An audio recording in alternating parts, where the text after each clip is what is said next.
Invincible Divine Sword Kabanata 23. Nang ilabas niyang Xiaotian ang 14 na uri ng mga panggagamot na materyales para sa pagdadalisay ng likidong espiritu ng pagbuo ng pundasyon, biglang sinabi ni Liu Shuang, dahan-dahan. Pagkatapos ay sinabi niya, dapat mong gamitin ang mga gamot na ibinibigay namin sa iyo. Sa pagsasalita tungkol dito, hiniling niya sa kanyang mga tauhan na kunin ang 14 na uri ng mga materyales na panggamot para sa likidong espiritong nagtatayo ng pundasyon. Nang makita ang 14 na uri ng mga panggamot na materyales na inilagay sa lupa, napangiwi ang lahat. Ang 14 na uri ng mga materyales na panggamot na hiniling ni Liu Shuang sa mga tao na kunin ay napakababang edad at hindi pantay ang kalidad. Ang mga nakapagpapagaling na materyales na may napakababang edad at hindi pantay na kalidad ay ang pinakamahirap na pinuhin ang mga tabletas. Gamit ang mga panggagamot na materyales na ito, pabayaan ang pagpino sa pinakamahusay na pundasyon building spirit liquid, mahirap na pinuhin ang lower grade foundation building spirit liquid. Tiningnan niyang Xiaotian ang 14 na uri ng mga panggamot na materyales sa lupa, ngunit walang sabi-sabi, pinitik niya ang kanyang mga kamay at direktang pinatalbog ang lahat ng 14 na uri ng mga panggamot na materyales. Sa sandaling ang 14 na uri ng mga panggamot na materyales ay tumalbog, biglang, ang katawan niyang Xiaotian ay puno ng liwanag ng bituin, at ang buong bulwagan ay tila pumasok sa mabituing kalangitan. Sa likod niyang Xiaotian, biglang tumaas ang apoy ng bituin at liwanag ng bituin, parang panaginip. Nang makita ang apoy sa likod niyang Xiaotian, lahat ng mga parmasyutiko na naruroon ay nagulat, Star Flame. Maging ang mga mata ni Liu Shuang ay puno ng pagkabigla. Ito pala ay ang Star Flame na nireranggo sa ika-73 sa listahan ng mga kakaibang apoy. Talagang pinasuko niyang Xiaotian ang Star Flame.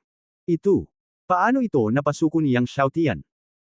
Habang nabigla si Liu Shuang at ang iba pa, iwinagayway niyang Xiaotian ang kanyang kamay, at kumalat ang Star Flame, tulad ng mga bituin na may apoy sa buong kalangitan, na nakatuldok sa itaas ng bulwagan. Pagkatapos, ang mga piraso ng apoy ng bituin ay nahulog mula sa mga bituing ito kasama ng hangin. Sa di kalayuan, tila mga bituing apoy ang bumabagsak sa buong kalangitan. Nagulat ang lahat sa magandang eksenang ito. Ang eksenang ito ay nakakabigla sa puso ng lahat.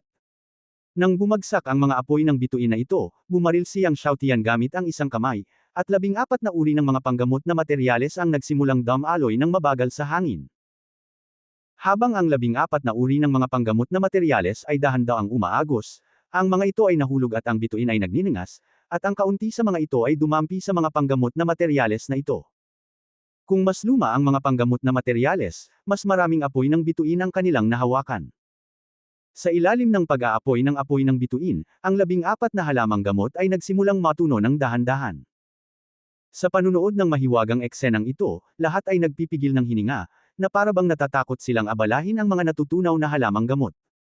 Ang mga halamang gamot na ito, tulad ng mga espiritu ng apoy, ay tahimik na nagbabago. Natigilan din si Liu Shuang nang makita niya ang eksenang ito. Hindi niya akalain na ang mga halamang gamot ay maaaring matuno sa ganitong paraan. Ang pamamaraan na ito ay simpleng mahiwagang. Sa wakas, ang 14 na halamang gamot ay nagsimulang matuno ng sunod-sunod. Ang mga natunaw na halamang gamot ay nagsimulang magsanib sa pagkakasunod-sunod. Sa tuwing nagsanib ang dalawang halamang gamot, hinihigpitan ng lahat ang kanilang mga puso, at sa tuwing matagumpay na nagsanib ang dalawang halamang gamot, gumagaan ang pakiramdam ng lahat. Sa wakas, lahat ng 14 na halamang gamot ay pinagsama-sama. Gayunpaman, ito ang pinakamahalagang hakbang. Sa pangkalahatan, pagkatapos na pinagsama ang lahat ng mga halamang gamot, dapat nilang gamitin ang hurno ng kaldero upang higit pang gawing mga tabletas ang pinagsamang mga halamang gamot. Nang ang lahat ay humihigpit sa kanilang puso at labis na kinakabahan, biglang ibinuka niyang Xiaotian ang kanyang palad, at nakita ang bulwagan na sumisipol, na parabang may paparating na bagyo, at hindi mabilang na apoy ng langit at lupa ang lumitaw. Pagkatapos, ang mga apoy na ito ng langit at lupa ay nagpatuloy sa pagkondense, at sa harap ng nagtatakang mga mata ng lahat, sila ay namumuo sa isang kaldero. Tama, ito ay isang kalderong pinalapot mula sa apoy ng langit at lupa. Ang kalderong ito ay parang buhay, eksakto tulad ng isang tunay na kaldero, at nagtataglay ng 14 na uri ng mga materyales na panggamot. Pagkatapos, ang mabituing apoy ng bituing apoy ay nahulog sa kaldero, at sa bawat patak, ang kaldero ay lalong nagliliyab. Hindi nagtagal, napuno ng amoy ng gamot ang kaldero. Dilat na dilat ang mata ng lahat. Ayos lang ito. Gamit ang apoy ng langit at lupa para gumawa ng kaldero ng gamot. Ito ay sadyang hindi naririnig at hindi nakikita. Marami sa mga taong naroroon ay mga kilalang parmasyutiko sa Tiandao Empire, at lahat sila ay labis na nabigla. Sa wakas, sa ilalim ng pag-aapoy ng mabituing apoy, isang nakapagpapagaling na aroma na kabilang sa likidong espiritu ng pagbuo ng pundasyon ang napuno sa bulwagan, at ang aroma ng panggamot na ito ay napakadalisay at napakaganda. Inalis ni Yang Xiaotian ang apoy ng langit at lupa. Isang bola ng berdeng likido na parang duwende ang nasuspine sa harap ng lahat. Tapos na.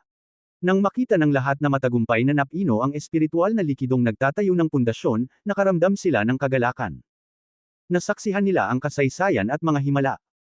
Walang sino man ang nakapagpino sa espiritual na likidong nagtatayo ng pundasyon ng walang kaldero ng gamot, ngunit ngayon ay nagawa na ito ni Yang Xiaotian at lumikha ng isang bagong ilog. At makikita ng lahat na ang espiritual na likidong nagtatayo ng pundasyon sa kanilang harapan ay umabot sa pinakamahusay na kalidad. Naaliw si Yang Xiaotian nang tingnan niya ang pinakamagandang espiritual na likidong nagtatayo ng pundasyon sa kanyang harapan. Nabasa na niya ang tungkol sa mga pamamaraan at pamamaraan ng pagdadalisay ng gamot ng walang kaldero ng gamot sa sikretong aklat ng pagdadalisay ng gamot na iniwan ni Hongfeng noon, ngunit hindi pa niya ito sinubukan. Walang pagkakamali, isang post, isang nilalaman, isang anim, isang siyam, isang libro, isang bar. Ngayon, ito ang unang pagkakataon.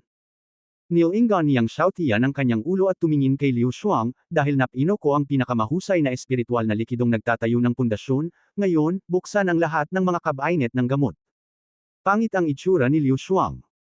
Hindi ko inasahan na talagang pinino ni Yang Xiaotian ang Foundation Building Spiritual Liquid ng walang medicine cauldron, at ito ang pinakamagandang kalidad. Sa ilalim ng mapagbantay na mga mata ng karamihan, hindi rin niya ito maitatanggi, at ang matandang lalaki sa tabi ni Yang Xiaotian ay matamang nakatitig sa kanya. Kung sinabi niyang hindi, malamang natamaan siya ng malaking kahoy ng matanda. Sa huli, isa-isang binuksan ni Liu Shuang ang mga kabinet ng gamot sa bulwagan na may galit. Sinulyapan ni Yang Xiaotian ang mga nakabukas na medicine cabinet at sinimulang walisin ang mga ito ng hindi magalang. Jade Liquid Golden Ginseng. Prutas ng balbas ng dragon. 10,000 years Jade Toad. Sa panunood ni Yang Xiaotian na isa-isang kinokolekta ang mga bihirang panggamot na materyales sa kabinet ng gamot, kumikibot ang puso ni Liu Shuang. Ang mga bihirang material na panggamot na ito, kahit na para sa kanilang pangunahing bulwagan, ay nangangailangan ng maraming pagsisikap upang makuha. Karaniwan, ang bulwagan ng gamot ay nag-aatubili na ibenta ang mga ito. Ngayon, lahat ng mahahalagang halamang gamot sa kabinet ng gamot ay kinuha ni Yang Xiaotian. At pinili ni Yang Xiaotian na pumili ng pinakamahalaga. Sa huli, natangay ang lahat ng mahahalagang halamang gamot sa kabinet ng gamot. Ilang beses gustong sumugod si Liu Shuang, ngunit napahinto siya nang makita ang patay na mukha ni Wu Qi. Hindi ko kukunin ang mga halamang gamot mo nang walang bayad. Matapos makuha ang mga halamang kailangan niya, si Yang Xiaotian ay naghagis ng isang tumpok ng gintong barya, at pagkatapos ay umalis kasama sina Wu Qi, Liu An at iba pa. Tumingin si Liu Shuang sa walang laman na kabinet ng gamot, at gustong umiyak ngunit walang luha. Sinipa niya nang biglang sipa ang tumpok ng gintong barya na ibinato ni Yang Xiaotian, at umungal, Yang Xiaotian, nanay mo, hindi pa ito tapos. Dudurugin ko ang iyong ibon. Ang mga halamang iyon ay naipon sa kanilang pangunahing bulwagan sa loob ng mga dekada, at ngayon, wala na silang lahat. Nasaan ang aking amo? Galit na tanong ni Liu Shuang sa isang pharmacist sa tabi niya. Pumunta ang master ng main hall sa Imperial Capital, ngunit pabalik na siya at dapat ay babalik na bukas. Nanginginig ang pharmacist at tumango. Huminga ng malalim si Liu Shuang, pinigilan ang kanyang galit, at tumingin sa direksyon kung saan umalis si Yang Xiaotian. Yang Xiaotian, hintayin mo ako. Kapag bumalik ang aking amo, pupunitan ko ang iyong mga buto isa-isa. Nang marinig ang mga salita ni Liu Shuang na isa-isa niyang pupunitan ang mga buto ni Yang Xiaotian, kinilig ang mga parmasyutiko. Alam nila na hindi lang nagsasalita si Liu Shuang. Dati, sinaktan ng isang disipulo mula sa isang malaking pamilya ng Tiandao Empire si Liu Shuang at isa-isang pinunit ni Liu Shuang ang kanyang mga buto. Ang masakit na pag-ungol ng alagad mula sa malaking pamilya ay kinilig pa rin ang lahat kapag naaalala nila ito ngayon. Ang paglubog, abnormal na pananakit, ngunit ang pagtanggal ng buto ay mas masakit at nakakatakot kaysa sa pagbabalat. Nang buwagin ni Liu Shuang ang buto ng disipulo ng pamilya, kinamot niya muna ang kanyang mga buto gamit ang kutsilyo, at pagkatapos ay inalis ang kanyang mga buto. Ang sakit ay mas masakit kaysa sa pagpasok sa impyerno. Ngunit sa huli, ang pamilya kung saan ang mga alagad ng pamilya ay hindi nang ahas na kunin si Liu Shuang. Deacon, si Yang Xiaotian ay mula sa Tiandao College. Nag-alinlangan ang isang pharmacist. Paano ang Tiandao College? Kinasusuklaman ni Liu Shuang, kahit na ex si Hong, hindi nang ahas si Fan Richua na pumunta sa hall ng pharmacist ko sa Sakan. Nakita ko sina ex si Hong at Fan Richua, na naglakas loob na protektahan si Yang Xiaotian. Hindi nagtagal at umalis si Yang Xiaotian sa pharmacist hall. Kinuha ni Yang Xiaotian ang kanyang mga tauhan at halos ay disassemble ang balita ng pharmacist hall ng Tiandao Emperor. Hindi nagtagal ay dumaan siya kina Zhong Yun, He Qingzhe, Shen Jun, Guo Wei at iba pa. Nang marinig ito ni Zhong Yun, ngumisi siya, naglakas loob akong pumunta sa pharmacist hall sa Sakwang, at hinahanap ko lang si kamatayan. Yang Xiaotian, sa tingin mo ba ex si Hong, mapoprotektahan ka ng fan ritual? Kahit na nasa paligid mo ang lakas ng imperial, hindi ka mapoprotektahan. Noong una, gusto niyang patayin si Yang Xiaotian, ngunit ngayon ay tila hindi na niya kailangang gawin iyon. Liu Shuang, tiyak na hindi papakawalan ni Wang Fan si Yang Xiaotian. Gayunpaman, naguguluhan siya sa kanyang puso. Sa oras na iyon, nagpadala siya upang patayin ang pumatay kay Yang Xiaotian, paano siya mabibigo? Sa pagkakaalam niya, naroon ang ika-4 na palapag ng Jianta, maliban kay Yang Xiaotian, walang tao. Nalaman ni He Qingzhe, Guo Wei at iba pa na halos ay demolish ni Yang Xiaotian ang balita ng Pharmacist Hall of the Deeper Emperor, at nagulat at hindi maiwasang mapahamak. Akala ng batang ito ay may kapatid na babae ni Zhenlong Shenzong, at si Xi Hong, at pinahahalagahan siya ni Fan Richua. Kahit ang Tiandao Pharmacist's Hall ay nang ahas na masaktan. Hindi ako marunong mamatay. Umiling si He Qingzhe at tumawa, narinig ko na nagsasalita na si Liu Shuang, sa tingin mo gaano katagal mabubuhay si Yang Xiaotian?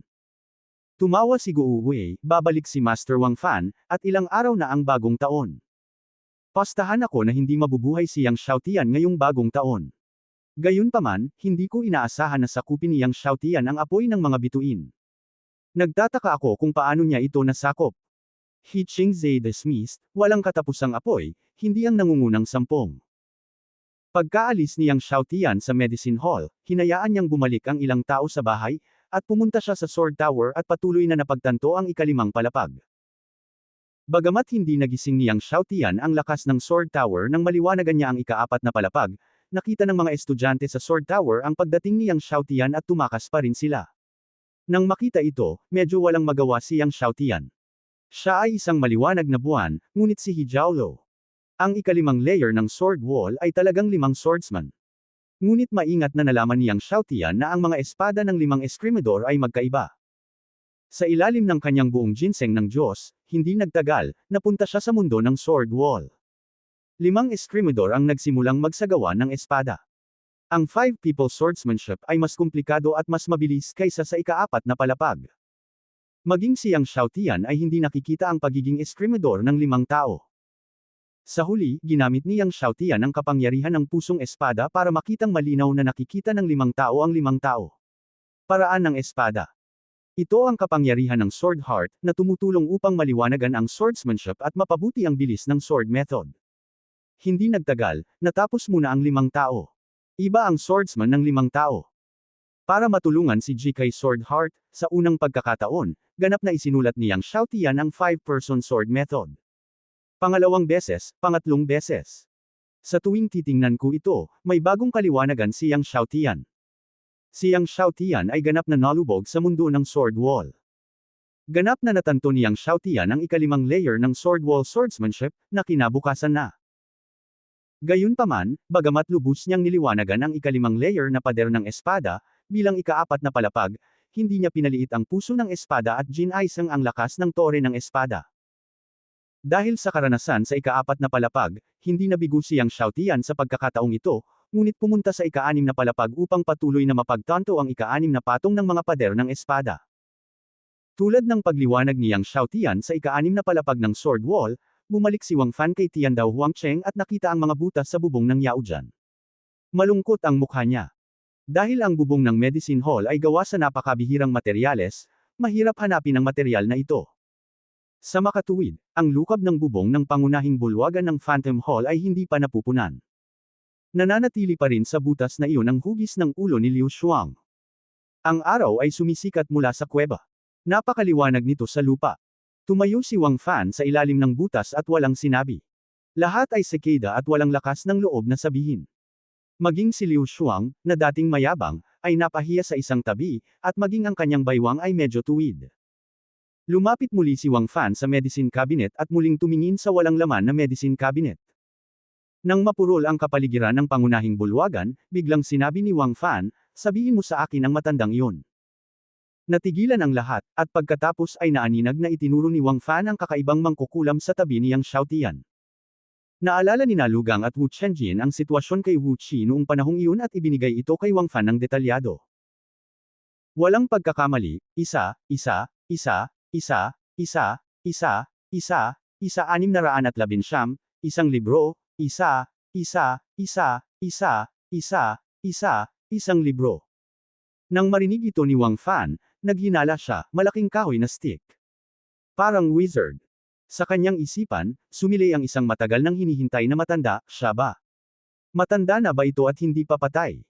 Nakita ng lahat ang hitsura ni Wang Fan at hindi maiwasang tumingin sa isa't isa. Master, nakikilala mo ba ang matandang iyon?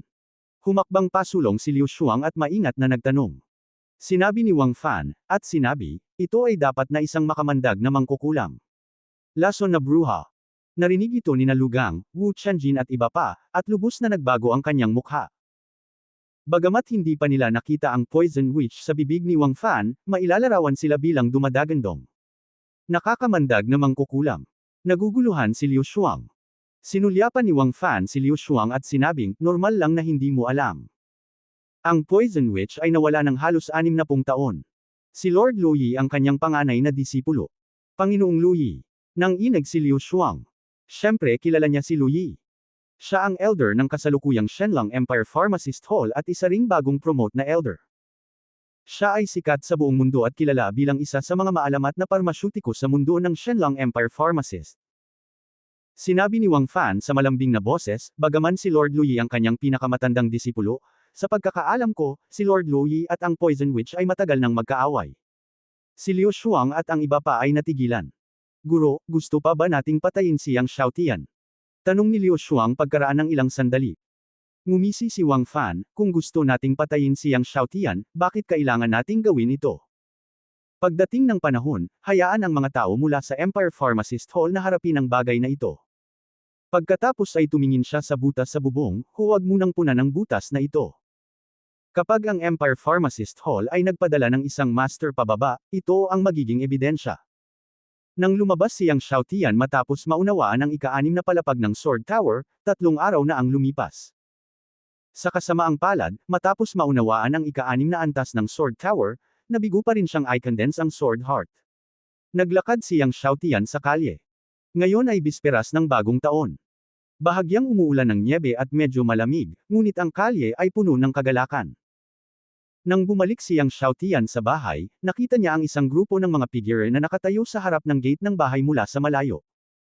Nang makita ang grupong ito ng mga figure, nagulat si Yang Xiaotian, at pagkatapos ay tuwang-tuwa siya, ama, ina. Nakatayo sa harap ng gate ng bahay sina Yang Chao, Huang Ying, Luo Qing, at Ali at iba pa. Sa sandaling ito, bigla niyang naramdaman na may tumulong luha sa kanyang mga mata. Noong bisperas ng bagong taon, hindi inaasahan ni Yang Xiaotian na pupunta ang kanyang mga magulang sa Tiandao Imperial City mula sa Shenzhen City.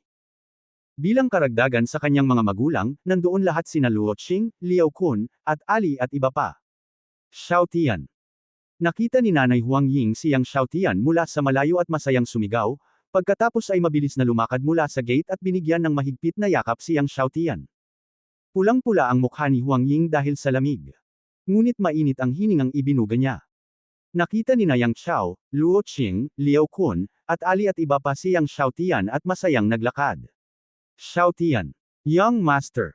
Biglang napalibutan si Yang Xiaotian ng lahat. Napapaligiran ng lahat, mas maliit ang malamig na hangin. Pare, nanay, bakit ka nandito? Nakangiting tanong ni Yang Xiaotian. Napakatamis ng kanyang ngiti.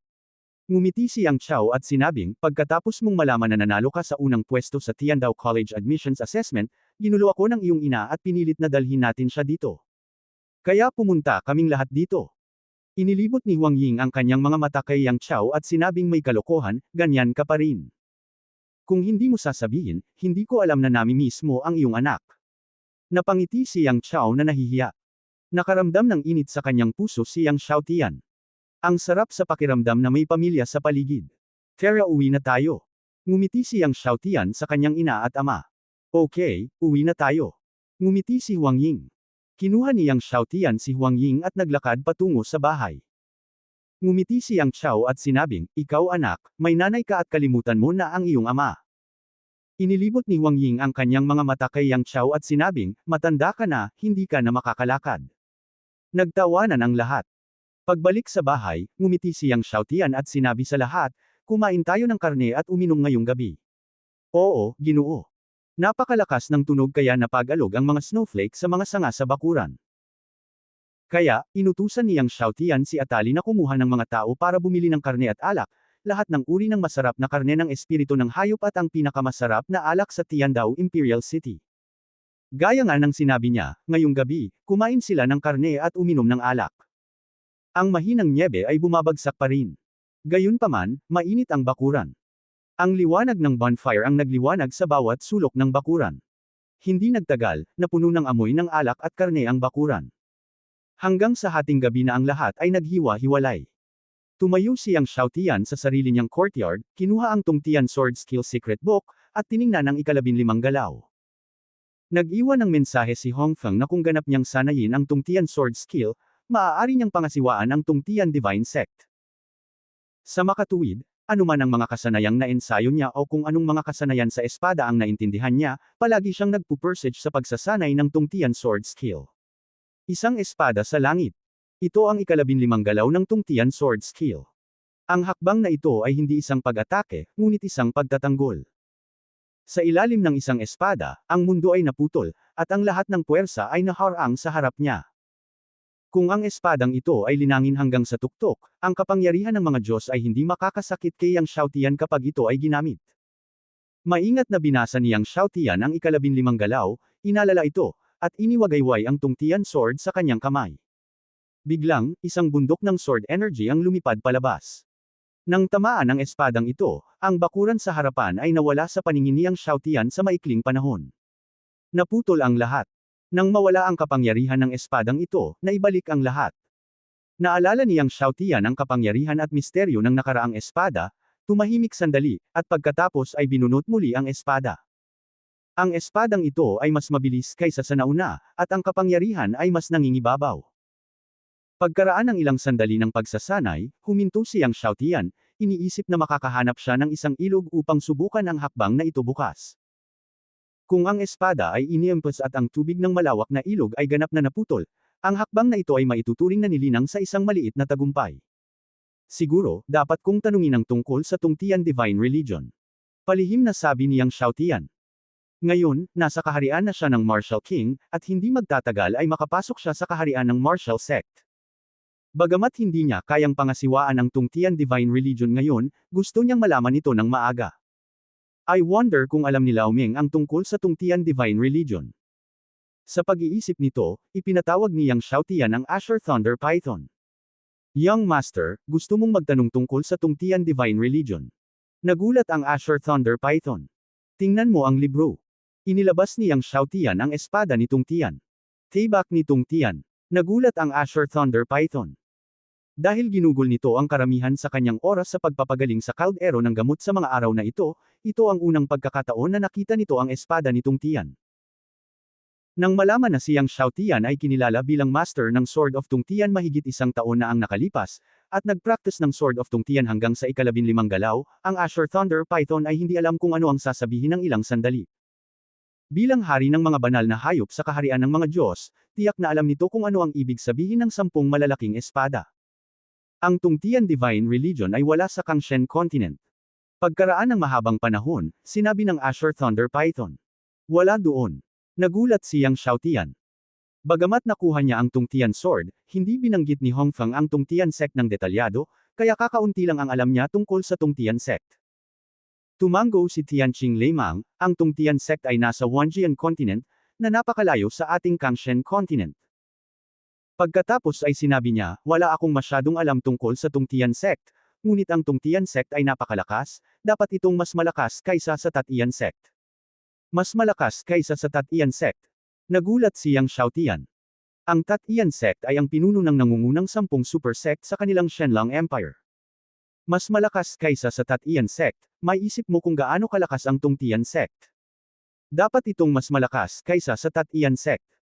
Sinabi ni Tianqing Leimang, pagkatapos ay naalala, at sinabi, bagaman ang Tungtian sect ay wala sa ating kontinente ng Kangshen, tila may maliit na sangay sa Foyuan Empire. Kung saan eksakto, hindi ko alam.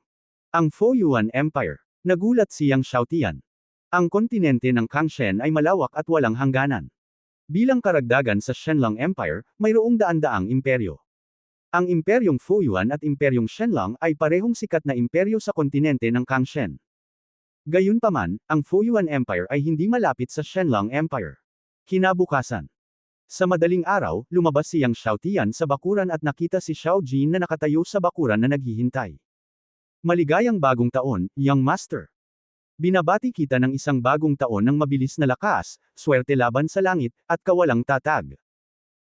Nang makita ni Xiao Jin si Yang Xiaotian, masayang humakbang siya pasulong, itinaas ang kanyang dalawang beast legs, at seryosong nagsabi ng maraming pagpapala ng bagong taon.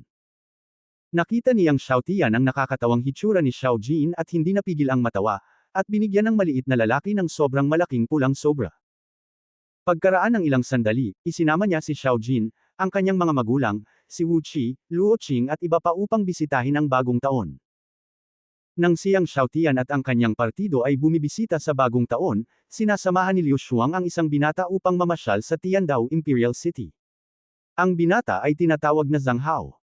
Siya ay mula sa Mahashenzang, isa sa nangungunang 10 super sect sa Shenlang Empire. Siya ay isang pangunahing disipulo ni Mahashenzang at isang disipulo na tinuturuan ng mga matatanda ng Mahashenzang. Sinabi ni Zhang Hao habang naglalakad, nabalitaan ko na muntik ka nang mapatay ng isang maliit na bata ilang araw na ang nakalipas. Namula ang mukha ni Liu Shuang nang marinig niya itong binanggit ni Zhang Hao, hindi simple ang Yang Xiaotian na iyon. Bagamat hindi pa siya masyadong matanda, nakakondense na siya ng 3 sword heart, at huminto si Zhang Hao na may panunuya, 3 sword hearts only. Sa ganoong talento, sa ating Mahashenzang, siya ay higit na isang panlabas na disipulo. Pagkatapos ay sinabi niya, yung Yang Xiaotian, gusto mo bang turuan ko siya ng leksyon at baliin ang kanyang mga binti? Magsasalita na sana si Liu Shuang, ngunit biglang huminto at tumitig sa harapan. Nakita niya si Yang Xiaotian na pinangungunahan si Xiao Jin at ang iba pa na naglalakad patungo sa gilid na ito. Si Zhang Hao ay kakaiba, ngunit narinig ang galit sa mukha ni Liu Shuang, Yang Xiaotian. Yang Xiaotian. Sa sandaling marinig ito ni Zhang Hao, lumingon si Wu Ran at tumingin sa mga mata ni Liu Shuang. Ang kanyang mga mata ay nahulog kay Yang Xiaotian, si Yang Xiaotian ba ang batang ito? Oo, siya yun. Kinasusuklaman ni Liu Shuang, ang kanyang mga mata, hindi niya maiwasang tanggalin si Yang Xiaotian sa kanyang mga buto. Dinala ni Zhang Hao si Liu Shuang kay Yang Xiaotian at naglakad palapit. Sa oras na ito, napansin din ni Yang Xiaotian sina Liu Shuang at Zhang Hao, at tumigil ang lahat.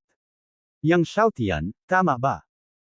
Si Zhang Hao ay tumingin ng buong pagmamalaki at tumingin kay Yang Xiaotian, ang lakas ng loob ay hindi maliit, at maglakas loob na dalhin ang mga tao upang makapasok sa Tiandao Pharmacists Hall. Ginagambala ko ngayon ang iyong mga binti. Ayusin ka ulit para sa parusa. Eto na, bigla niyang hinawakan si Yang Xiaotian gamit ang biglaang claw. Ang kapangyarihan ng mga kuko na ito ay may kapangyarihan ng pag-crack ng mga bundok. Nagbago ang mukha ni Luo Qing. Ang binatang ito ay talagang isang martial arts strong, at siya ay isang makapangyarihang martial arts emperor. Nang makitang kailangang sunggaban ni Zhang Hao si Yang Xiaotian sa sandaling kumumo siya.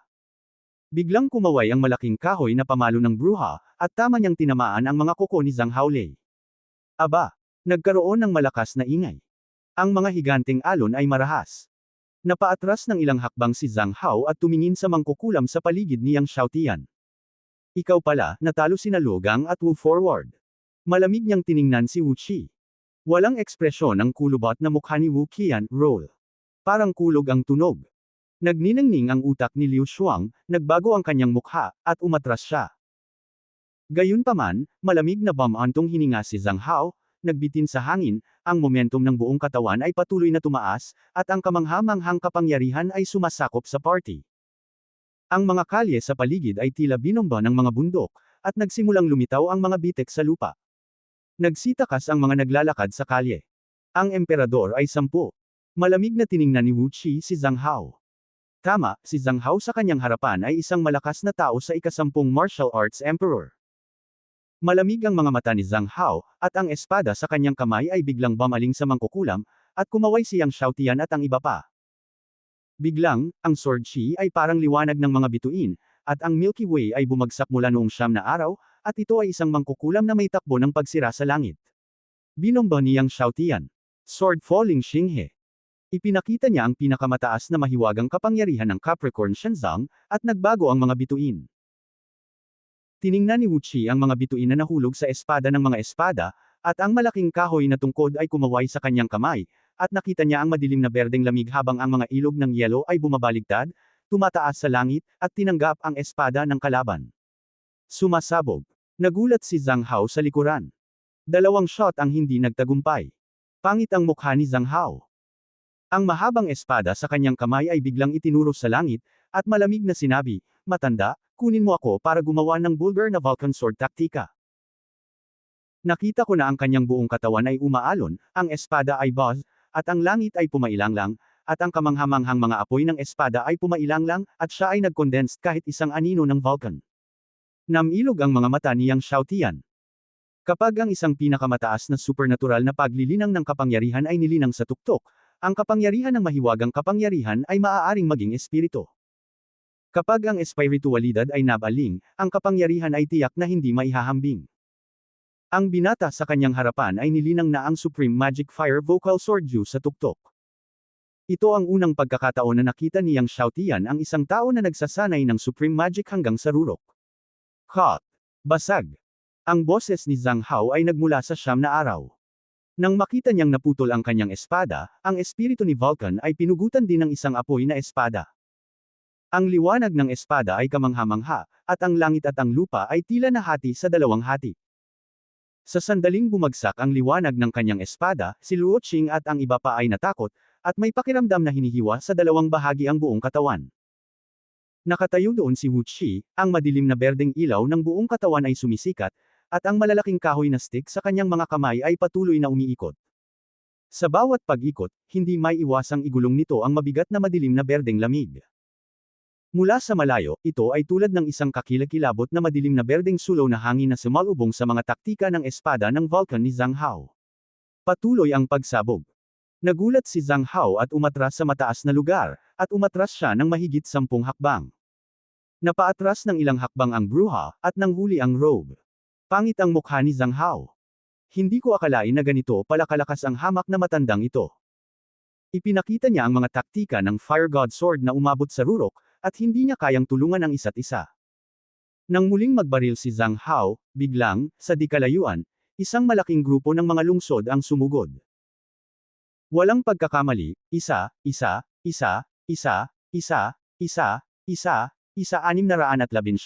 isang libro, isang libro.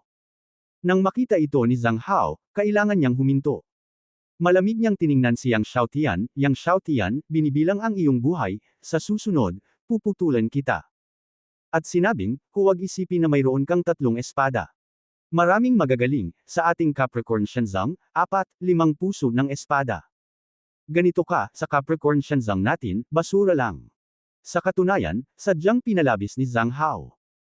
Bagamat ang Capricorn Shenzong ay may isang henyo sa kendo na nagpapaikli sa puso ng espada, talagang hindi marami, at ang mga tulad ni Yang Xiaotian ay maaaring magpadikit ng 3 puso ng espada, maging si Liao Liao. Narinig ni Yang Xiaotian ang kanyang mga salita at nginisyon, ang emperador lang ng distrito, sa tingin mo ba ay hindi masyadong maganda ang iyong talento? Kapag ako ay katulad mo, dapat akong maging isang banal na posisyon. Sa itaas ng emperador, para sa martial arts, ang Wu Zun ay si Emperor Wu, at ang Emperor Wu ay ang martial arts na may banal na posisyon. Hindi napigilan ni Zhang Hao ang galit. Muli ring sinabi ni Yang Xiaotian, kapag tumanda na ako sa kagaya mo, mahirap i-condense ang 4 at 5 puso ng espada. Pagkatapos ay tinanong ko, hindi ko alam kung gaano karaming mga puso ng tibak ang nakondensed mo ngayon. Ang mukha ni Zhang Hao ay nagbago mula pula sa kulay ube. Bagamat siya ay hindi pangkaraniwan, siya ngayon ay nag-condensed ng 3 espada, at ang ikatlong sword heart ay kagagaling lang. Kung ako ay basura, hindi ba't ikaw ay basura? Sabi ni Yang Xiaotian. Kahit basura hindi, ano yun? Ito ay isang slag. Ang mga salita ni Yang Xiaotian ay tumatagos sa puso, tulad ng isang matalim na espada na patuloy na tumutusok sa puso ni Zhang Hao. Sinadya lang ni Zhang Hao na maliitin si Yang Xiaotian, sinusubukang basagin ang puso ni Yang Xiaotian sa martial arts, paanong hindi alam ni Yang Xiaotian. Nang marinig ni Yang Xiaotian na hindi siya basura, nagalit si Zhang Hao. Makalipas ang 3 taon, papatayin kita. Tiningnan ni Yang Xiaotian ang galit na si Zhang Hao at muling sinabi. Si Zhang Hao, na orihinal na galit, ay tumawa ng galit, at ang kanyang pagtawa ay puno ng panunuya, papatayin mo ako sa loob ng 3 taon. Siya na ngayon ang ika-10 antas ng Wawang, at si Yang Xiaotian ay dapat na hindi bababa sa ika-10 antas ng Wawang upang patayin siya. Ngayon, si Yang Xiaotian ay Wuwang lamang, pagkatapos ng Wuwang, ito ay Wazong, at pagkatapos ng Wazong ika-10 antas ay Wawang unang antas. Si Yang Xiaotian ay isang buong 20 maliliit na kaharian sa likuran niya. Hindi tiyak kung makakalusot siya sa Wazong sa loob ng 3 taon. Ngayon, gusto na niya talagang patayin. Okay, 3 taon mamaya, makikita ko kung paano mo ako papatayin. Tandaan, ang pangalan ko ay Zhang Hao, isang pangunahing disipulo ng Maha Divine Sect. Sana ay mabuhay ka hanggang 3 taon mamaya. Sabi ni Zhang Hao, at kinuha si Liu Shuang. Napatingin ang lahat kay Zhang Hao na papaalis na sa ere, at iba ang mood nila. Labis na nag-aalala ang mga kilay ni Luo Qing. Ang binatang ito ay naging isang pangunahing disipulo ng Maha Divine Sect. Sinaktan ni Yang Xiaotian ang isang pangunahing disipulo ng Maha Divine Sect, na hindi isang maliit na problema. Pagkatapos, si Yang Xiaotian at ang kanyang partido ay hindi na nagkaroon ng oras na mamili at bumalik sa bahay. Sa sandaling bumalik siya sa kanyang bakuran, tinanong ni Yang Xiaotian ang Sky Blue Thunder Python kung mayroon bang anumang paraan upang mabilis na linangin ang pinakamataas na mahiwagang kapangyarihan sa tuktok. Alam ng Sky Blue Thunder Python na ginamit ni Zhang Hao ang Pinnacle Fire God Sword Art ngayon, na nagpasigla kay Yang Xiaotian. Oo meron, pero napakahirap. Napakahirap. Ang Sky Blue Thunder Python ay nagmuni-muni, na nagsasabi ng 2 napakahirap na salita ng sunod-sunod. May paraan talaga si Yang Xiaotian para mabilis na malinang ang pinakamataas na supernatural na kapangyarihan hanggang sa rurok. Hindi niya mapigilan ang kanyang mukha, anong paraan? Gusto niyang linangin ang pinakamataas na supernatural na kapangyarihan hanggang sa rurok, hindi lamang dahil kay Zhang Hao ngayon, kundi dahil din kay Fan Richua. Gusto niyang i-condense ang pinakamahusay na Jin Dan, kahit man lang linangin ang 10 supreme supernatural powers hanggang sa rurok ng rurok. Upang pagsamasamahin ang nangungunang 10 Jin Dan, kailangan nating magsanay ng 20 pinakamataas na supernatural na kapangyarihan hanggang sa rurok. Bagamat mabilis siyang nagsanay, kinailangan niyang magsanay ng 20 kataas-taasang kapangyarihang supernatural hanggang sa rurok, at wala pang 10 o 20 taon. Hindi siya laging makaalis sa kaharian ni Wu Wang. Sa makatuwid, kamakailan lamang, siya ay naghahanap ng isang paraan upang mabilis na linangin ang pinakamataas na supernatural na kapangyarihan sa tuktok. Nang makita na si Yang Xiaotian ay masaya at nag-aalangan na nagsasabing, ang kataas-taasang Diyos ng paglilinang ng anak, ang malaking bahagi ng swordsmanship ay ang mabilis na paglinang ng isang paraan ng espada hanggang sa tuktok. Maghanap ng congenital sword spirit. Natigilan si Yang Xiaotian, congenital sword spirit. Oo, congenital sword spirit. Sinabi ni Tian Qinglei Python, hanggat nahanap mo ang congenital sword spirit, pinuhin ito at isama ito sa sarili mong supremong supernatural na kapangyarihan, mapapahusay mo ang mahiwagang kapangyarihan ng pamamaraan ng espada. Sa makatuwid, mabilis na linangin ang pinakamataas na supernatural na kapangyarihan hanggang sa tuktok. Gayunpaman, ang congenital sword spirit ay napakabihirang at napakabihirang. Ang lugar kung saan ipinanganak ang congenital sword spirit ay lubos na nakaukit. Ito ay dapat ang lugar kung saan ang sword chi ay natatakpan at ang lupain na may congenital spirit ay maaaring ipanganak upang maipanganak ang congenital sword spirit. Ang lugar kung saan natatakpan ang espada. Mga ugat ng congenital spirit. Sa madaling salita, ang 2 kondisyong ito ay kailangang-kailangan. Sumimangot si Yang Xiaotian. Sa ganitong paraan, ang congenital sword spirit na ito, tulad ng Thunderbolt, ay lubhang nakikibahagi, kaya ito ay lubhang kakaunti. Alam kong may lugar, baka may congenital sword spirit. Sabi ni Chiang Kangalay Python. Ang espiritual na panginginig ng boses niyang Xiaotian, saan? Black Snow Mountain. Sabi ni Chiang Kangalay Python. Black Snow Mountain. Siyang Xiaotian ay isang aksidente, ang Black Snow Mountain ng Tianlong Sword Treasure. Oo, ito ang Black Snow Mountain. Sinabi ni Chiang Kangalay Python, nakapasok ako sa kailaliman ng Black Snow Mountain noong taong iyon, at nakilala ko ang isang malakas na hanay ng espada, na isang congenital sword array. Napakalakas ng congenital aura. Bagaman hindi ako makakapasok sa hanay ng mga espada, naisip ko na ang congenital sword spirit ay dapat ipanganak dito. Naalala ni Tian Qing Lei Python. Black Snow Mountain. Palihim na sabi niyang Xiaotian. Sa kasong ito, sa loob ng ilang araw, pumasok siya sa Black Snow Mountain. Ang Tianlong Sword Treasure ay nasa Black Snow Mountain, at orihinal niyang binalak na pumunta sa Qiaolong Sword Treasure pagkatapos ng taon. Yung congenital sword array, hindi ka man lang makapasok. Tanong niyang Xiaotian. Ang Tian Qing Lei Python ay tumango, ang kanyang mukha ay marangal, ang likas na sword array congenital sword chi ay lubhang nakakatakot. Sinubukan kong pumasok 100 taon na ang nakalipas, ngunit ako ay binomba ng wala pang 2 hininga. Sa loob ng 2 paghinga, ito ay binomba. Paano ang lakas mo ngayon? Tanong niyang Xiaotian, maaari ka bang pumasok? Umiling si Tian Qing Lei Python, kahit na ako ay ganap ng gumaling, maaari lamang akong makapasok sa gilid ng sword array, at hindi ako makakapasok sa pinakamalalim na bahagi ng sword array. Bukod dito, ang Chiang Kangalay Python ay hindi pa gumagaling. Kasunod nito, ginaisang niyang Xiaotian si Yao Ding. Nang marinig ni Ding Ye na pupunta siyang Xiaotian sa pinakamalalim na bahagi ng congenital sword array, sinabi niya na okay lang na sabihin na walang problema. Matapos makuha ang Dingay affirmation, masaya siyang Xiaotian sa kanyang puso. Basta sinabi ni Ding Ye na okay lang, dapat okay lang. Kung gusto mong sumama, kayang labanan ng Dingay kahit ang puwersa ng pagkawasak ng Diyos ng apoy, hindi banggitin ng sword chi ng likas na hanay ng espada. Sabi ko Xiao Marian, Thunderbolt sa ika-6 na araw, may balita ba? Tanong ni Yao Ding. Umiling siyang Xiaotian at sinabing hindi. Sa mga araw na ito, pinakiusapan niya ang mga tao tungkol sa 6 na araw ng kulog, ngunit wala man lang balita. Ito ay bihirang magnakaw ng tubig sa mundo, hindi banggitin ang 6 na makalangit na kulog na tubig. Kung walang balita para kay Emperor Duyo, magpadala ng isang tao upang magtanong tungkol sa mga nakapalibot na kaharian ng imperial, kung hindi, magpapadala sila ng isang tao sa Shenlong Empire. Sabi ni Yao Ding. Ang matandang lalaki nito ay apurahang kailangan na maging higit sa 6 na makalangit na pagnanakaw. Mapait na ngumiti siyang Xiaotian, at gusto rin niyang mahanap ng maaga ang ika-6 na makalangit na bagyo. Sa 6 na makalangit na bagyo, matutulungan siya ni Yao Ding na talunin ang Super God Beast na si Bingyan Kirin sa Red Moon Forest.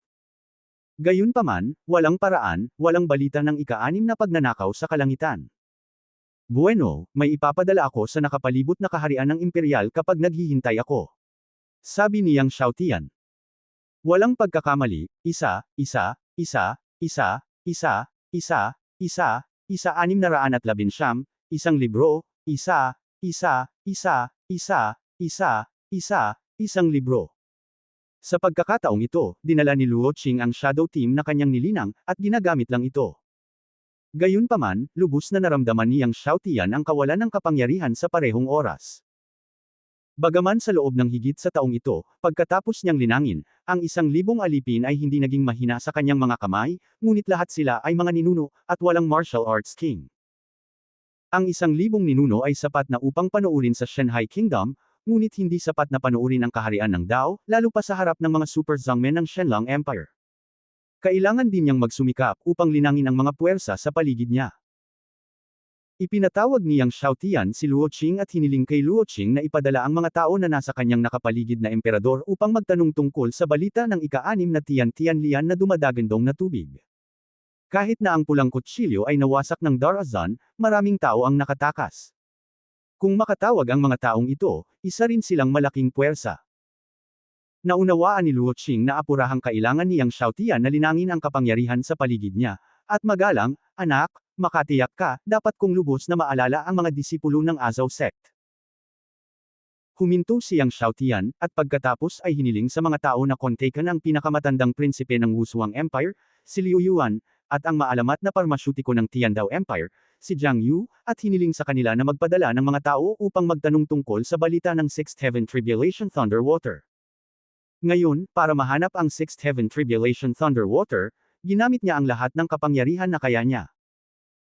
Ang Finding the Sixth Heaven Tribulation Thunderwater ay katumbas ng kakayahang masupol ang isang super beast, ang Ice Flame Kirin, at ito ay katumbas ng pagkakaroon ng isang makapangyarihang tao sa kaharian ng mga Diyos sa tabi niya.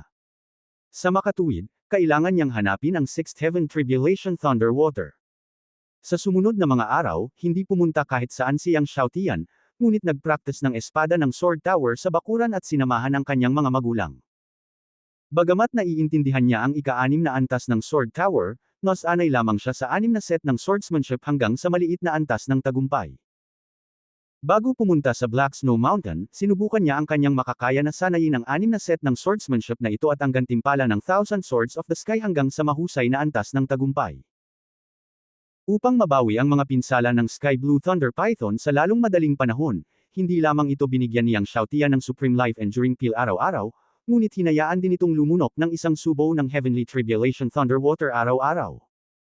Sa ilalim ng epekto ng Heavenly Tribulation Thunderwater, ang mga pinsala ng Sky Blue Thunder Python ay mas mabilis na nakarecover. Tumagal ng 2 o 3 taon bago tuluyang gumaling, ngunit ngayon ay dapat itong ganap na gumaling sa loob ng 3 o 4 na buwan. Makalipas ang 10 araw, ang tagsibol ay bumalik sa lupa. Pagkatapos ay umalis si Yang Xiaotian patungo sa Black Snow Mountain. Sa pagkakataong ito, walang kasama si Yang Xiaotian. Para sa kanya, sapat na ang Sky Blue Thunder Python at ang Medicine Cauldron. Bago umalis, humingi sila ni Fan Riquan ng leave dahil nag-aalala silang hindi na sila makakabalik sa oras para sa monthly exam. Nang si Yang Xiaotian at ang Sky Blue Thunder Python ay nagmamadali sa Black Snow Mountain, isa pang grupo ng mga tao ang sumugod sa Black Snow Mountain. Ang grupong ito ng mga tao ay si Zhang Hao mula sa Maha Divine Sect. Bilang karagdagan kay Zhang Hao, mayroon ding master ni Zhang Hao na si Chen Lingyun at ilang master mula sa Maha Divine Sect. Dumating si Zhang Hao sa Tiandao Imperial City mula sa Dragon Empire, natural na hindi turuan ng leksyon si Yang Xiaotian. Siya at ang kanyang master ay nagpakita sa Tiandao Imperial City para sa Dragon Vein ng Black Snow Mountain. Kinumpirma nila na may Dragon Vein sa Black Snow Mountain matapos maghanap sa maraming lugar. Ang ugat ng dragon ay binabantayan ng isang makapangyarihang Black Dragon King, na dapat ay nasa antas ng Great Emperor. Dapat mag-ingat ang lahat sa pagpasok sa Black Snow Mountain. Sinabi ni Chen Lingyun, pagdating ng panahon, haharapin ko ang hari ng itim na dragon, at kukunin mo ang ugat ng dragon. Sumang-ayon si Zhang Hao at ang kanyang mga kaibigan. Lahat sila ay makapangyarihang tao sa itaas ng antas ng Emperor, lumilipad sa hangin sa napakabilis na bilis, at hindi nagtagal ay pumasok sa Red Moon Forest, at pagkatapos ay patuloy na lumalapit sa Black Snow Mountain. Sigurado ka ba na ang matandang katabi ni Yang Xiaotian ay isang lason na mangkukulam? Biglang sabi ni Chen Lingyun habang nasa daan.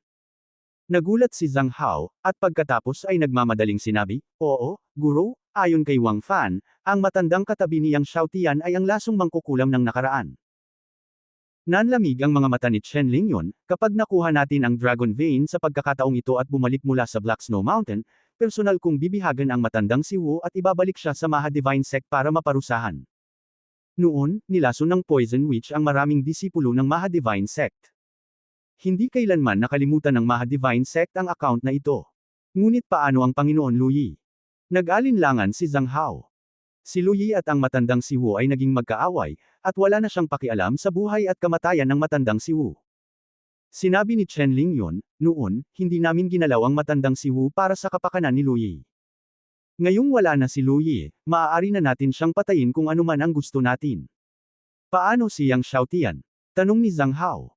Yang Xiaotian, hindi namin siya hahawakan. Kapag dumating ang mga taga-Imperial Pharmacist Hall, haharapin siya.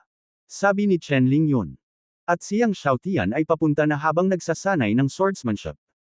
Pagkatapos ng kalahating buwan ng masipag na pagsasanay sa bahay, nasanay na niya ang lahat ng 6 na set ng sword technique sa ika-6 na palapag ng Sword Tower hanggang sa mahusay na tagumpay. Ngayon, ang Thousand Swords of the Sky na lang ang natitira sa larangan ng menor de edad na tagumpay. Tanging ang Martial Emperor lang ang maaaring lumipad sa himpapawid, ngunit kung maisasanay niya ang Thousand Swords of the Sky hanggang sa perpekto, kapag ginamit niya ang Thousand Swords of the Sky, magagamit niya ang mahiwagang kapangyarihan ng Thousand Swords of the Sky para lumipad. Sa hinaharap, kapag siya ay nasa kalsada, ang kanyang bilis ay lubos na mapapabuti. Nakatayo sa tabi ng apoy, iwinagayway ni Yang Xiaotian ang kanyang mga kamay, at ang lakas ng espada ng Thousand Swords of the Sky ay nakapulupot sa kanyang katawan, tulad ng 1,000 ibon na lumilipad, tulad ng isang mabangis na hayop na pumailanglang sa kalangitan, tulad ng isang bagzo ng hangin, at tulad ng ambon na inaanod. Ang Sky Blue Thunder Python ay nagbago na ngayon sa anyo ng tao, nakaupo sa tabi ng campfire at pinapanood si Yang Xiaotian na nagsasanay ng mga diskarte sa espada, at siya ay namangha sa kanyang puso. Matagal na siyang nanirahan sa Red Moon Forest at nakakita na ng maraming sword masters, ngunit sa mga tuntunin ng talento at mga kwalifikasyon, walang sinuman ang maihahambing kay Yang Xiaotian. Maging si Zhu Jing, na kilala bilang unang sword genius ng pamilya Zhu, ay hindi ito magagawa. Sa pag-iisip kay Zhu Jing, ang Azure Thunder Python ay puno ng hangarin na pumatay. Kapag gumaling ang kanyang mga sugat, tiyak na papatayin niya ang pamilya Zhu at ibaliktad ang mundo. Pagkatapos ng isang paghinto, ang Azure Thunder Python ay tumingin kay Yang Xiaotian na nagsasanay ng swordsmanship, at nagpapasalamat. Kung hindi dahil kay Yang Xiaotian, matagal na siyang namatay. Madarama mo kung gaano kakaswert sa pagsunod sa batang ito. Sa oras na ito, ang boses ni Yao Ding ay tumunog, ang batang ito ay magiging isang pinakamataas na buhay na hindi mo maiisip sa hinaharap. Kataas-taasang pag-iral. Huminga ng malalim si Azure Thunder Python, ibig sabihin ni Master Ding na ang Young Master ay magiging Supreme God sa hinaharap. Sa itaas ng Diyos ng digmaan ay ang Diyos ng langit. Para sa isang pag-iral tulad ng Azure Thunder Python, ang Diyos ng langit ay isang hindi matamo na pag-iral. God of Heaven. Ngumiti si Yao Ding at hindi nagpaliwanag. Maiintindihan ng Sky Blue Thunder Python sa hinaharap. Pagkatapos magsanay ng Shinkong Sword Technique ng ilang sandali, umupo si Yang Xiaotian na naka-cross-legged at nagsimulang magsanay ng Beginning Dragon Technique. Lumipas ang isang gabi. Nagpatuloy si Yang Xiaotian at ang Sky Blue Thunder Python sa kanilang paglalakbay. Ang Sky Blue Thunder Python ay nagbago sa totoong anyo ng hari ng mga hayop, at si Yang Xiaotian ay umupo sa ulo ng Sky Blue Thunder Python at lumipad. Mula sa malayo, ang Sky Blue Thunder Python ay nagmistulang isang nakakatakot na higanteng bundok na inaanod ng napakabilis. Maging ang ulo ng Sky Blue Thunder Python ay kasing laki ng isang maliit na bundok. Si Yang Xiaotian ay isang maliit na bagay lamang na nakaupo sa ulo nito. Kung hindi siya mag-iingat, pagmamasid ng malapitan, walang makakapansin na talagang may nakaupo dito. Ang Azure Thunder Python ay lumipad mula sa itaas sa kalangitan, at ang aura ng hari ng mga hayop ay bumalot dito. Saan man ito dumaan, ang lahat ng mga hayop sa Red Moon Forest ay gumapang sa lupa sa takot, hindi nangangahas na tumangala. Ang Azure Thunder Python ay parang isang emperador, na sinisiyasat ang sarili nitong kaharian. Matapos umalis ng mahabang panahon ang Azure Thunder Python at Yang Xiaotian, ang mga hayop sa Red Moon Forest ay hindi pa rin naglakas loob na bumangon, at nang sila ay bumangon, sila ay tumakas din sa malayo. Napansin din ni Zhang Hao, Shen Lingyun at iba pa na dumating sa Black Snow Mountain kalaunan ang pagiging kakaiba ng mga halimaw na ito. Kakaiba, bakit ang layo ng mga halimaw na ito? Nagulat si Zhang Hao. Naguguluhan din si Shen Lingyun. Tila may nakakatakot na nagpapatakas sa mga halimaw na ito sa gulat. Dapat mag-ingat ang lahat, sabi ni Shen Lingyun sa lahat.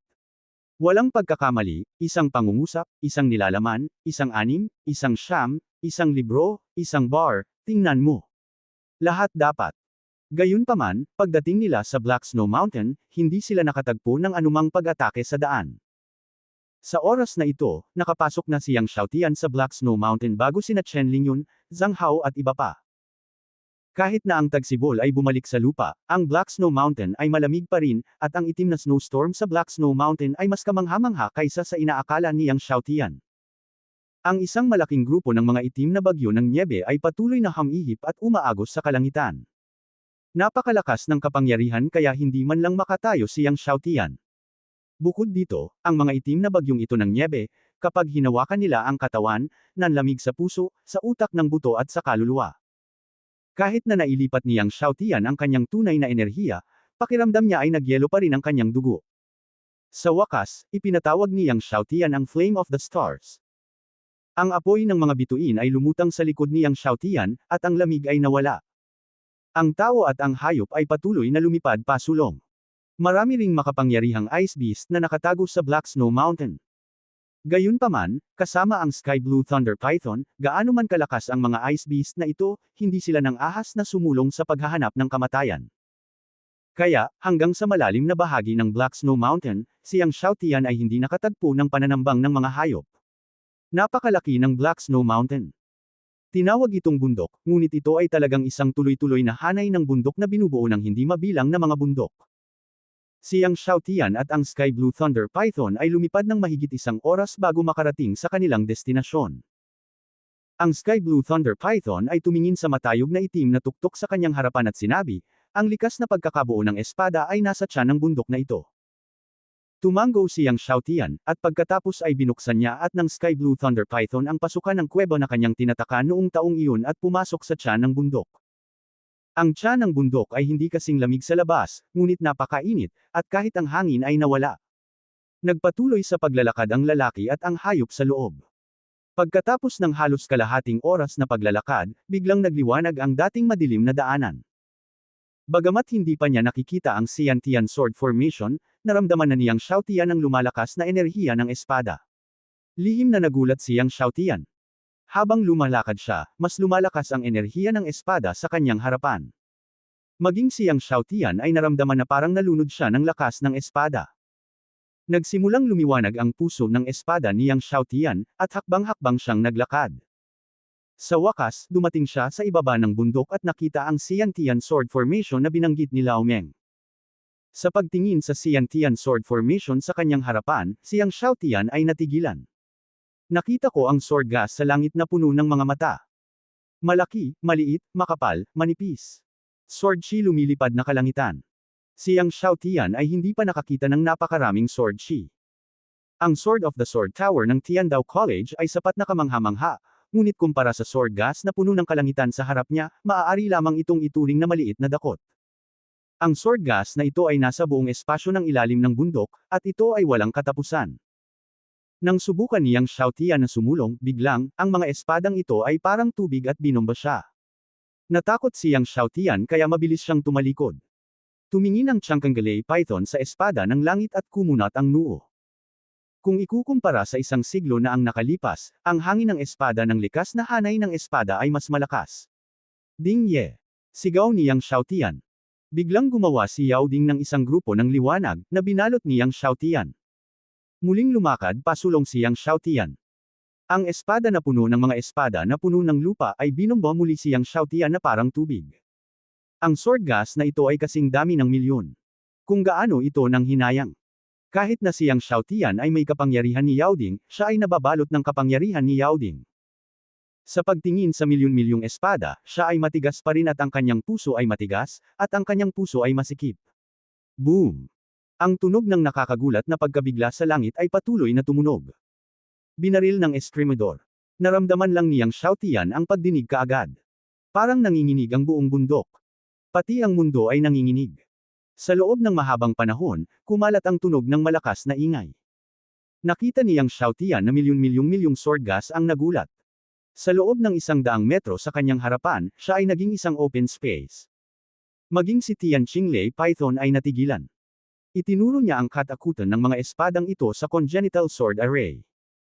Sa oras na iyon, nang siya ay huminga, siya ay binaril ng mga espadang chi na ito. Ngunit ngayon, hindi lang okay siyang Xiaotian, ngunit nagulat din ang espadang chi na iyon pabalik. Pasok! Boses ni Yao Ding. Bumalik siyang Xiaotian at naglakad pasulong. Gayunpaman, gumawa lang ng ilang hakbang siyang Xiaotian, at muli siyang sinabog ng milyon-milyong sword gas. Sa pagkakataong ito, mas marahas pa itong dumating. Bumagsak ang mga burol. Na parang ang hakbang niyang Xiaotian ay pumukaw sa karumaldumal na galit ng 10-10 milyong mga espada. Boom! Muling tumunog ang malakas na ingay.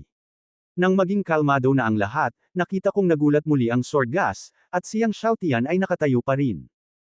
Ganap na gamaan ang loob niyang Xiaotian at muling naglakad pasulong. Sa loob ng ilang hakbang, minsang bumamba ang sword gas. Gayunpaman, gaano man kabaliw ang swordsmanship, ang kapangyarihan ng gamot ay palaging hindi kayang basagin ang gamot, at imposibleng lumipad sa yang Xiaotian. Sa huli, dumating si Yang Xiaotian sa pinakamalalim na bahagi ng likas na hanay ng espada. Nakita ko ang isang higanteng espada na may ningning na apoy na lumitaw sa mga mata ni Yang Xiaotian. Ang higanteng espada na ito ay hindi isang entity, ngunit isang congenital sword spirit mula sa likas na ugat ng espiritu. Nang dumating si Yang Xiaotian sa pinakamalalim na bahagi ng hanay ng mga espada, biglang pinutol ng Kongtian sword spirit ang isang espada kay Yang Xiaotian. Napakabilis ng bilis. Nakita lang ni Yang Xiaotian ang isang dampi ng liwanag ng espada, at ang espiritu ng espada ay naputol. Gayunpaman, kahit libu-libong sword chi ay hindi masira ang lakas ng gamot, hindi pa banggitin ang congenital sword spirit. Gamitin mo ako para ipasa ang iyong mga taktika sa espada, kontrolin mo ito. Sabi ni Yao Ding. Kaagad na ipinasa ni Yang Xiaotian ang kanyang mga kasulatan na may gamot, tulad ng pagkontrol sa apoy ng kulog, upang kontrolin ang likas na espiritu ng espada sa kanyang harapan. Sa ilalim ng operasyon ni Yu Jianzhou, ang congenital sword spirit ay napigilan, at siya ay patuloy na nagbobomba at hindi makawala. Nang kontrolin ni Yang Xiaotian ang congenital sword spirit, sa sword tower ng Tiandao College, si Guo Wei, na naliwanagan sa sword wall sa ikalawang palapag ng sword tower, ay biglang lumiwanag, at ang liwanag ng mga Diyos ay lumabas mula sa kaibuturan ng dugo. Kakanyahan. Ang kamangha-manghang kapangyarihan ng Diyos ay lumusab sa mundo. Nag-vibrate ang sword tower. Nagulat ang lahat ng estudyante sa sword tower. Anong nangyayari? Nagulat si He Qingzhe sa ika-14 na palapag. Nagising ba si Yang Xiaotian sa lakas ng sword tower? Hindi nagtagal, may balita na ginaisang ni Guo Wei ang dugo ng mga sinaunang Diyos ng dragon, at napagtanto ang pangalawang pader ng espada, pinalapot ang pangalawang puso ng espada. Sa sandaling lumabas ang balita, nayanig ang Tiandao College. Walang pagkakamali, 619,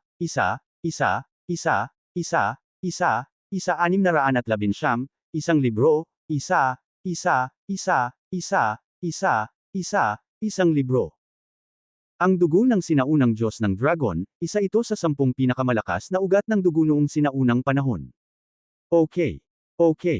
Nalaman ni Zhong Yun ang balita at tuwang-tuwa siyang tumawa. Si Guo Wei ay muling nagkatawang tao ng mga sinaunang Diyos. Nilinang niya ang pinakamalakas na taktika sa pagpino noong sinaunang panahon at naging mahabang panahon din ng mga Diyos ng Dragon ng 10 pangunahing ugat ng dugo noong sinaunang panahon. Hanggang saan ito malakas? Sa Black Snow Mountain, pagkatapos maubos ang congenital sword spirit, pinaandar ni Yang Xiaotian ang Shilongju at sinimulang subukang pinuhin ang congenital sword spirit. Ang Shilongju talaga ang nangungunang paraan ng tribo ng Teiku Dragon. Kahit na ito ay isang congenital sword spirit, sa ilalim ng pugiling ng Dragon ng Shilongju, mabilis itong naging enerhiya ng pinakadalisay na espada, na isinasama ang katawan ni Yang Xiaotian. Hindi nagtagal at naramdaman ni Yang Xiaotian ang pagbabago ng kanyang pagiging espada. Nang pinuhin ni Yang Xiaotian ang congenital sword spirit, si Zhang Hao, Chen Lingyun ay nagtutulungang gumawa ng mga hayop na hugis yelo ng Black Snow Mountain, na mas malapit sa kailaliman ng Black Snow Mountain hakbang-hakbang.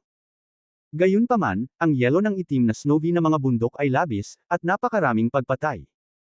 Pagkalipas ng 3 araw, maraming tao ang dumating sa mga ugat ng dragon. Nang hinuhukay ng ilang tao ang mga ugat ng dragon, biglang, isang malaking mabangis na hayop na hugis ng itim na dragon ang lumipad palabas. Ang mga makapangyarihang hayop ay nagmula sa mukha. Nagulat ang ilang tao. The Emperor's Peak. Tumingin si Chen Lingyun sa isang bundok na parang itim na hari sa harap niya, nakasimangot. Ang itim na haring ito ay naging tuktok ng emperador. Kunin mo ang Dragon Vein, haharapin ko ang Black Flood Dragon King. Sinabi ni Chen Lingyun kay Zhang Hao at sa iba pa. Nang sabihin niya ito, ibinaba niya ang mahabang espada sa kanyang kamay, at ang banal na kapangyarihan ay lumundag at umungal, at ang enerhiya ng espada ay parang bahaghari, na binomba ang Black Flood Dragon King. Ang Black Flood Dragon King ay umungal sa langit at sabay na sinunggaban sina Chen Lingyun at Zhang Hao. Sa ilalim ng tiyan ng bundok, ang likas na espiritu ng espada, na parang isang higanteng espada, ay naging kasing laki ng hinlalaki. Pagkatapos ng ilang araw ng pagpino, halos ganap na napino ni Yang Xiaotian ang likas na espiritu ng espada. Sa oras na ito, ang kanyang buong katawan ay puno ng liwanag ng espada. Boss! Nang ganap niyang pinuhin ang likas na espiritu ng espada, ang kanyang buong katawan ay puno ng lakas ng espada, at ang 9 na kulay na liwanag ng espada ay muling namumulaklak sa puso ng kanyang dibdib. Ang likas na espiritu ng espada ay hindi lamang ang aura ng espada, ngunit naglalaman din ng batas ng espada. pagpino ni Yang Xiaotian ang likas na espiritu ng espada, naunawaan ang batas ng espada, at sa wakas ay pinaikli ang ika-49 na kulay na puso ng espada. Binuksan ni Yang Xiaotian ang kanyang mga mata, ang kanyang mukha ay puno ng kagalakan. Sa pagkakataong ito, nang pinuhin niya ang likas na espiritu ng espada, hindi lamang niya nilinang ang Wanxiang sword technique at ang Hantian sword technique hanggang sa tuktok. Pinalapot din niya ang pang-apat na pinakamalakas na puso ng espada. Ito ay talagang isang hindi inaasahang sorpresa. Biglang, isang malakas na pagbabago bago ng kapangyarihan ang nagmula sa malayo. Nagulat si Yang Xiaotian, ano ito? May mga santo na nag-aaway. Sabi ni Yao Ding. Tumayo si Yang Xiaotian at pumunta sa labas ng likas na pagkakabuo ng espada. Binabati kita, Young Master, sa pagpino ng likas na espiritu ng espada. Lumapit si Tianqing Thunder Python at masayang ngumiti. Ngumiti si Yang Xiaotian, lumabas tayo at tingnan. Ngunit bago umalis, hindi niya nakalimutang alisin ang likas na espiritual na ugat sa ilalim ng lupa. Dahil ang likas na espiritual na ugat na ito ay maaaring magparami ng likas na espiritu ng espada, ito ay isang malaking kayamanan at natural na hindi maaaring sayangin. Si Yang Xiaotian at Tianqing Thunder Python ay umalis sa kuweba at lumipad patungo sa direksyon ng pagbabago-bago ng kapangyarihan. Mula sa malayo, isang malaking itim na Dragon King ang nakita. Pagkatapos, nakita ni Yang Xiaotian si Chen Lingyon na nakikipaglaban sa Black Flood Dragon King. Nakita niya si Zhang Hao at ilang iba pang mga master ng Maha Divine Sect. Nagulat si Yang Xiaotian. Sa oras na ito, sa ilalim ng pag-atake ni Chen Lingyon, na nasa huling bahagi ng unang antas ng Holy Realm, ang Black Flood Dragon King ay natatakpan na ng mga sugat. Bagamat ang Black Flood Dragon King ay nasa peak bloodline ng King Beast at may pambihirang lakas sa pakikipaglaban, hindi pa ito nakakalusot sa Holy Realm at malayong-malayo sa likod ni Chen Lingyon, na nasa huling bahagi ng unang level ng Holy Realm. Kung hindi ito lumaki ng kaliskis ng dragon at nagkaroon ng napakalakas na depensa, matagal na sana itong pinatay ni Chen Lingyon. Si Zhang Hao at ilang mga master ng Maha Divine Sect ay binobomba ang lupa sa di kalayuan. Habang binomba ni Zhang Hao at ng kanyang mga tauhan, ang mga kamanghamanghang espiritu ng dragon ay sumabog mula sa lupa. Naramdaman ng espiritu ng dragon na ito, nagulat ang Sky Blue Thunder Python, Dragon Vein ba ito? Ugat ng dragon. Ibig sabihin Dragon Spirit Vein. Ang mga espiritual na ugat ay mga ugat na espiritual na bato. Ang mababang grado, katamtamang grado, at mataas na grado na espiritual na mga bato na karaniwang ginagamit ng malalakas na tao sa itaas ng kaharian ng emperador ay pinutol lahat mula sa mga ugat na espiritual. Ang isang mas maliit na espiritual na ugat ay maaaring putulin sa hindi bababa sa 100,000 espiritual na mga bato. Ang isang mas malaking espiritual na ugat ay maaari pang maputol sa milyon-milyong espiritual na mga bato. Mayroong isang espiritual na ugat sa ilalim ng lupa sa Black Snow Mountain. At ito ay isang espiritual na ugat na may enerhiya ng dragon. Ang isang espiritual na ugat na may enerhiya ng dragon ay maraming beses na mas mahalaga kaysa sa isang ordinaryong espiritual na ugat. Halimbawa, Yang Xiaotian, nagsasanay siya ng beginning dragon technique. Kung kaya niyang lunukan ang enerhiya ng dragon sa ugat ng dragon, hindi lamang nito lubos na mapapabuti ang bilis ng kanyang pagsasanay, ngunit gagamitin din niya ang enerhiya ng dragon upang pasiglahin ang kanyang katawan. Siyempre, ang mga epekto ng enerhiya ng dragon ay higit pa riyan. Nang makitang may dragon vein sa lupa sa unahan, nasasabik din si Yang Xiaotian. Alam mo, bago siya nanalo sa unang pwesto sa Tiandao Academy Admissions Assessment, siya ay ginantimpalaan ng 100 mababang uri ng espiritual na bato, at ang pinakamaliit na espiritual na ugat ay 100,000 espiritual na bato. Kahit na maraming malalaking pamilya sa Tiandao Empire ay maaaring hindi kayang bumili ng 100,000 low-grade spirit stones. Nang marinig ang boses ng Sky Blue Thunder Python, tumingin lahat sina Zhang Hao, Chen Lingyon at iba pa. Yang Xiaotian. Nagulat si Zhang Hao nang makita si Yang Xiaotian. Hindi niya inaasahan na darating din si Yang Xiaotian sa Black Snow Mountain. Patayin mo siya. Si Chen Lingyon, na nakikipaglaban sa Black Dragon King, ay narinig na ang bata sa kanyang harapan ay si Yang Xiaotian, at agad na sinabi kay Zhang Hao. Tumugon si Zhang Hao at mabilis na lumipad sa harap ni Yang Xiaotian. Tumayo siya sa himpapawid, tumingin sa ibaba kay Yang Xiaotian, at tumawa ng mayabang, Yang Xiaotian, hindi ko inaasahan na makikita ka rito. Mukhang tayo talaga ang itinadhana. Ito ay talagang nakatadhana. Tumingin si Yang Xiaotian kay Zhang Hao, na tumatawa ng mayabang, at ngumiti. Sa oras na ito, ang Sky Blue Thunder Python ay naging anyo ng tao, isang ordinaryong nasa katanghaliang gulang na lalaki. Sinulyapan ni Zhang Hao ang Azure Thunder Python sa tabi ni Yang Xiaotian at nakangiting sinabi, Yang Xiaotian, ito ba ang mga lalaking dinala mo? Dapat kang magdala pa ng ilang tao para mas ligtas ito. Ngunit totoo rin na maliban sa isang lasong mangkukulam, ang iba ay pangit lahat. Speaking of this, he summoned the long sword in his hand. Sabi mo papatayin mo ako sa loob ng 3 taon, pero sayang at hindi ka makapaghintay ng 3 taon. Pinunasan niya ang katawan ng espada, at ang katawan ng espada ay maliwanag, ang tibak na ito ay tinatawag na Qingquan. Libu-libong beses ko na itong pinakiramdaman. Ito ay isang walang katulad na espada. Maaari kang mamatay sa ilalim ng Qingquan na ito at magpahinga sa kapayapaan. Pagkatapos sabihin iyon, ang mahabang espada sa kanyang kamay ay agad na tumusok at dumiretso sa lalamunan ni Yang Xiaotian.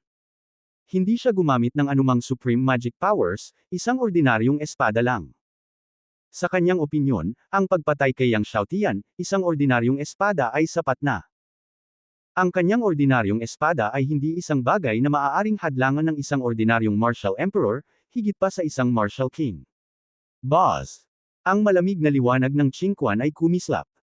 Nang malapit ng saksakin ng mahabang espada ni Zhang Hao si Yang Xiaotian, bigla itong huminto sa harap ni Yang Xiaotian. Sa isang punto, ang espada ni Zhang Hao ay nasalunan ng 2 daliri ng Sky Blue Thunder Python. Natigilan si Zhang Hao, malamig ang kanyang mukha, tumatakbo ang tunay na enerhiya ng kanyang buong katawan, itinaas niya ang kanyang braso at sumigaw, bawiin ang iyong kamay.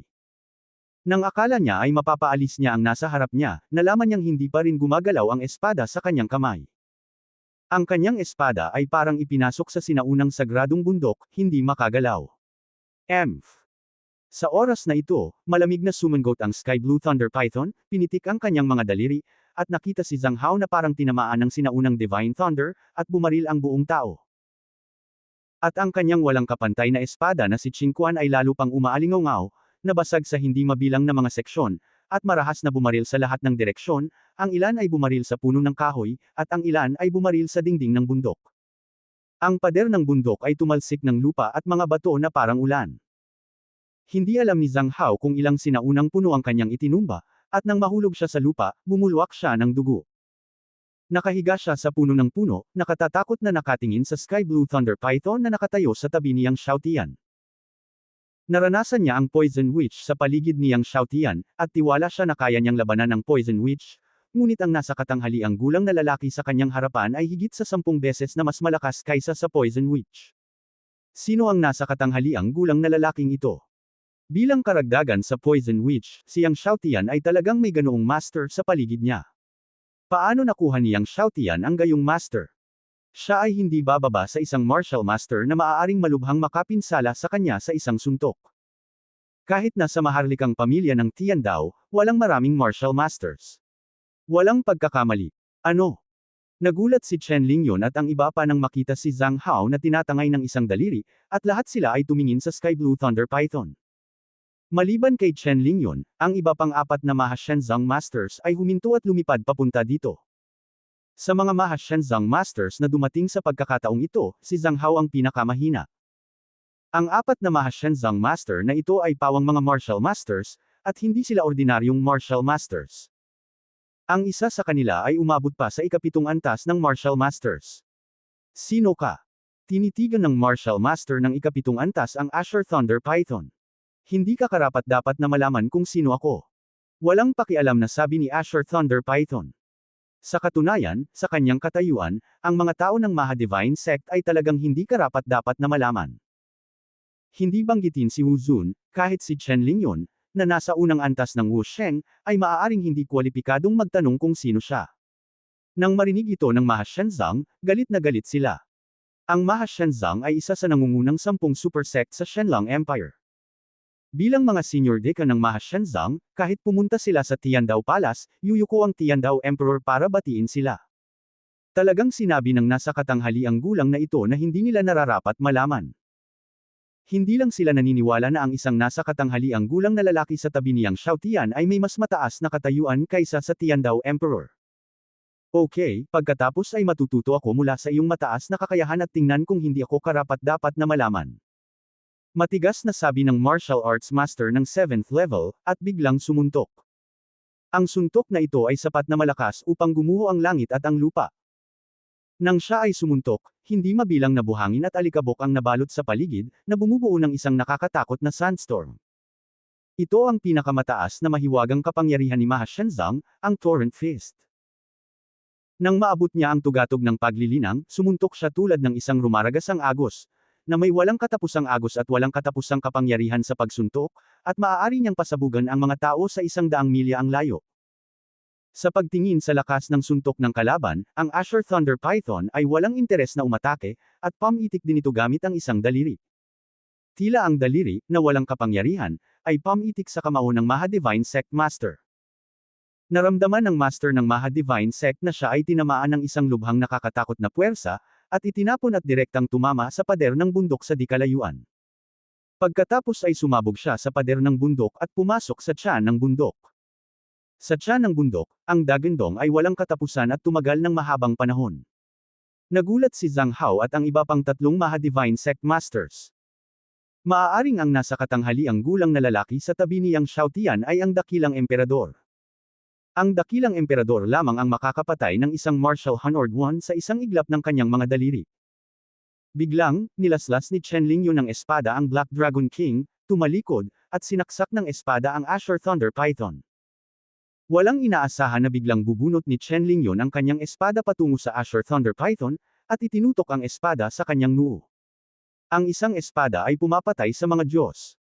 Malamig na sinabi ni Chen Lingyun, mamamatay ang sinumang pumatay sa aking Maha Divine Sect Master. Pinapatay ng isang espada ang mga Diyos, na isang killing move sa Supreme Sword Cannon ng Maha Divine Sect. Kapag sukdulan ang pag-eensayo, ito raw ay nakakapatay ng mga Diyos. Ang sword energy ni Chen Lingyun ay napakaliwanag, tulad ng isang malaking sword ball na pumutok sa isang iglap. Bago tumama ang enerhiya ng espada, ang mga sinaunang puno sa loob ng radius na 10 milya sa paligid ay lahat ay bitik. Ang espadang ito ay hindi napigilan. Ang mga Diyos ay humahadlang at pumatay ng mga Diyos. Ang mga Buddha ay humahadlang at pinapatay ang mga Buddha. Hindi inatake ni Chen Lingyun si Yang Xiaotian, ngunit sa ilalim ng saklaw ng enerhiya ng espada, sa isang iglap, ang kaluluwa ni Yang Xiaotian ay tila naputol sa hindi mabilang na mga piraso sa isang iglap. Ito ay saklaw lamang ng lakas ng espada, at mayroon itong napakapangangilabot na kapangyarihan. Ilang mga master ng Maha Divine Sect ay nagulat din sa espada ni Chen Lingyun. Ang isang espada ay pumapatay sa mga Diyos. Ang espada na pumapatay sa mga Diyos ay nilinang ni Elder Chen. Kapag ang mga Diyos ay pinatay, ang lahat ng mga demonyo ay umatras. Hindi napigilan ng ilang tao ang kanilang pananibik. Sinabi na huli na, at ito ay masyadong mabilis. Ang espada ni Chen Lingyun na pumatay sa mga Diyos ay tumusok ng 3 pulgada bago ang gitna ng mga kilay ng Sky Blue Thunder Python. Hindi man lang ito tiningnan ng Sky Blue Thunder Python, at direktang sinampal ito. Sa isang iglap, ang sword energy na kilala bilang God Killer ay sumabog ng Sky Blue Thunder Python na may casual na palad. Bang! Sumabog ang liwanag ng espada. Ngunit hindi iyon ang katapusan. Dumiretso ang palad ng Sky Blue Thunder Python at direktang sinampal si Chen Lingyun tulad ng paghampas ng langaw. Biglang nahulog si Chen Lingyun mula sa himpapawid. Maraming buhangin sa lupa ang natangay, at ang alikabok ay gumulong tulad ng isang sandstorm. Sa pagtingin kay Chen Lingyun na sinampal sa lupa na parang langaw, ang nasasabik na mga miyembro ng Maha Divine Sect at Zhang Hao ay sinakal ng hindi nakikitang higanteng kamay, at ang kanilang mga mukha ay puno ng takot. Ito. Si Chen Lingyun, na nasa huling bahagi ng unang antas ng Holy Realm, ay nagsagawa ng pinakamataas na sword move ng Maha Sword Cannon, ngunit sinampal ito ng palad sa lupa. Nakasindek silang tumingin sa Sky Blue Thunder Python. Dati, inakala nila na ang nasa katanghaliang gulang na lalaking ito ay isang dakilang emperador. Lumalabas na hindi siya isang dakilang emperador. Ngunit isang banal na kaharian. At isang Holy Realm na mas makapangyarihan kaysa kay Chen Lingyun. Si Yang Xiaotian talaga ay nag-recruit ng napakalakas na eksperto sa Holy Realm. Kahit ang Black Dragon King ay natakot. Mayroon itong malalim na pag-unawa sa kung gaano kalakas si Chen Lingyun ngayon, ngunit ito ay sinampal sa lupa ng nasa katanghaliang gulang na lalaking nasa harapan nito. Gaano kalakas ang nasa katanghaliang gulang na lalaking ito? Pagpatay ng isang Diyos gamit ang isang espada. Naglakas loob kang mag-angkin na pumatay ng isang Diyos na wala man lang layunin ng espada. Tumingin ang Asher Thunder Python kay Chen Lingyun sa ilalim ng malalim na hukay at malamig na sinabi. Sa mga tuntunin ng swordsmanship, si Chen Lingyun ay mas mababa kaysa kay Zhu Jing. Ngayon, marami nang naka-recover ang mga sugat niya. Kahit na dumating si Zhu Jing, hindi siya natatakot, lalo pa si Chen Lingyun. Nakahiga si Chen Lingyun sa ilalim ng malalim na hukay, walang tigil na dumudugo, nakatingin sa Asher Thunder Python sa takot. Talagang hindi siya makapaniwala na siya, isang marangal na elder ng Saint Realm ng Mahadivine Sect, ay muntik ng bugbugin hanggang mamatay ng nasa katanghaliang gulang na lalaki sa tabi niyang Xiaotian. Sino ang iyong kamahalan? Sinabi ni Chen Lingyun sa paos na boses, at kahit ang address ay nagbago. Tinawag ang iyong kamahalan. Ako. Ang Asher Thunder Python ay malamig na tumawa, at ang buong katawan ay napuno ng liwanag, at ito ay naging isang Asher Thunder Python na kasing laki ng isang sinaunang sagradong bundok. Nang mag-transform ang Asher Thunder Python sa tunay nitong anyo, nakapulupot ito sa kalangitan, at nablock ang sikat ng araw sa kalangitan. Huminto ang itim na snow na orihinal na bumabagsak mula sa Black Snow Mountain. Ang aura ng hari ng mga banal na hayop, na kasing lakas ng bilangguan, ay bumalot sa mundo. Parang tumahimik ang mundo. Nang makita ng Black Dragon King ang Asher Thunder Python na ihayag ang tunay nitong anyo, ang kanyang mga binti ay biglang nanlambot at siya ay bumagsak sa lupa, ang Black Dragon ay nagbibigay-pugay sa hari ng mga banal na hayop. Ang hari ng mga banal na hayop ay may walang hangganang kapangyarihan. Ang hari ng mga banal na hayop. Asher Thunder Python. Si Chen Lingyun, Zhang Hao at ang natitirang tatlong Mahadivine Sect Masters ay namumungay, ang kanilang buong katawan ay nanginig, ang kanilang mga mukha ay namutla at walang dugo, at sila ay labis na nagulat. Ang nasa katanghaliang gulang na lalaki sa tabi niyang Xiaotian ay si Asher Thunder Python, ang hari ng mga Divine Beast sa Red Moon Forest. Ang Asher Thunder Python, ang hari ng mga Divine Beast sa Red Moon Forest, ay talagang sumali kay Yang Xiaotian. Paano ito nangyari? Hindi sila makapaniwala, mahirap paniwalaan ang kanilang nakita. Ito pala ang Panginoong Hari ng mga Divine Beast. Huminga ng malalim si Chen Lingyun at sinabing, ang Panginoong Hari ng mga Divine Beast ay may walang hangganang banal na kapangyarihan at siya ang Panginoon ng Red Moon Forest. Bakit niya susundin ang isang batang tulad niyang Xiaotian at mali ang kanyang sarili? Nang marinig ni Chen Lingyun na sinabi niya na siya ay nagkasala sa kanyang sarili sa pamamagitan ng pagsunod kay Yang Xiaotian, ang Sky Blue Thunder Python ay nanunuya, napakakapangyarihan ng aking Young Master, paano mo ito maiintindihan ng mga langgam? Ikinararangal kung sundan siya at maging kanyang bundok at tagapaglingkod. Natigilan sina Chen Lingyun, Zhang Hao at iba pa. Isang malaking karangalan pa rin para sa hari ng mga Divine Beast na maging bundok at tagapaglingkod ni Yang Xiaotian. Hindi sila makapag-isip ng maayos ng ilang sandali. Yang Xiaotian, alam pa rin nila. Walang mga pagkakamali sa isang post, isang nilalaman, isang libro, isang forum. Dobleng labong isang level na martial soul, condensed 3 sword hearts, sword talent ay hindi masama, at alchemy talent ay mabuti din, ngunit hindi ito exaggerated gaya ng hari ng mga Divine Beast, ang Sky Blue Thunder Python. Ayaw pa ring sinabi ni Chen Lingyun, kung ang hari ng mga Divine Beast ay makakarating sa aking Mahashenzong, ang aking Mahashenzong ay tiyak na mangangako sa kanya ng isang mahalagang posisyon. Kung ang hari ng mga Divine Beast ay may anumang kahilingan, ang ating Mahashenzong ay maaaring sumang-ayon dito. Ang Mahashenzong ay isa sa nangungunang 10 super sect sa Shenlong Empire, at maaaring sumang-ayon sa anumang kahilingan. Ang kondisyong ito, dapat sabihin, ay lubhang nakatutokso. Narinig ito ni Tianqing Thunder Python, ngunit ngumisi, Mahashenzong. Para sa kanya, basura lang si Mahashenzong. Sinabi niyang Xiaotian, patayin mo ito. Ayaw niyang mag-aksaya ng mga salita kay Chen Lingyun at sa iba pa. Nagbago ang mukha ni Chen Lingyun nang marinig niya ito, at pilit siyang lumipad palabas ng malalim na hukay, galit na sinabi, Yang Xiaotian, how dare you? Ako ang elder ng Mahadivine Sect. Kung mamamatay ako, lahat ng 9 na angkan mo ay ililibing kasama ko. Nanlamig ang mga mata ni Yang Xiaotian, talaga. Nang si Chen Lingyun ay sisabog na sa hangin at lumipad palabas ng malalim na hukay, ang Dragon Claw ng Sky Blue Thunder Python na kasing laki ng isang maliit na bundok ay bumagsak.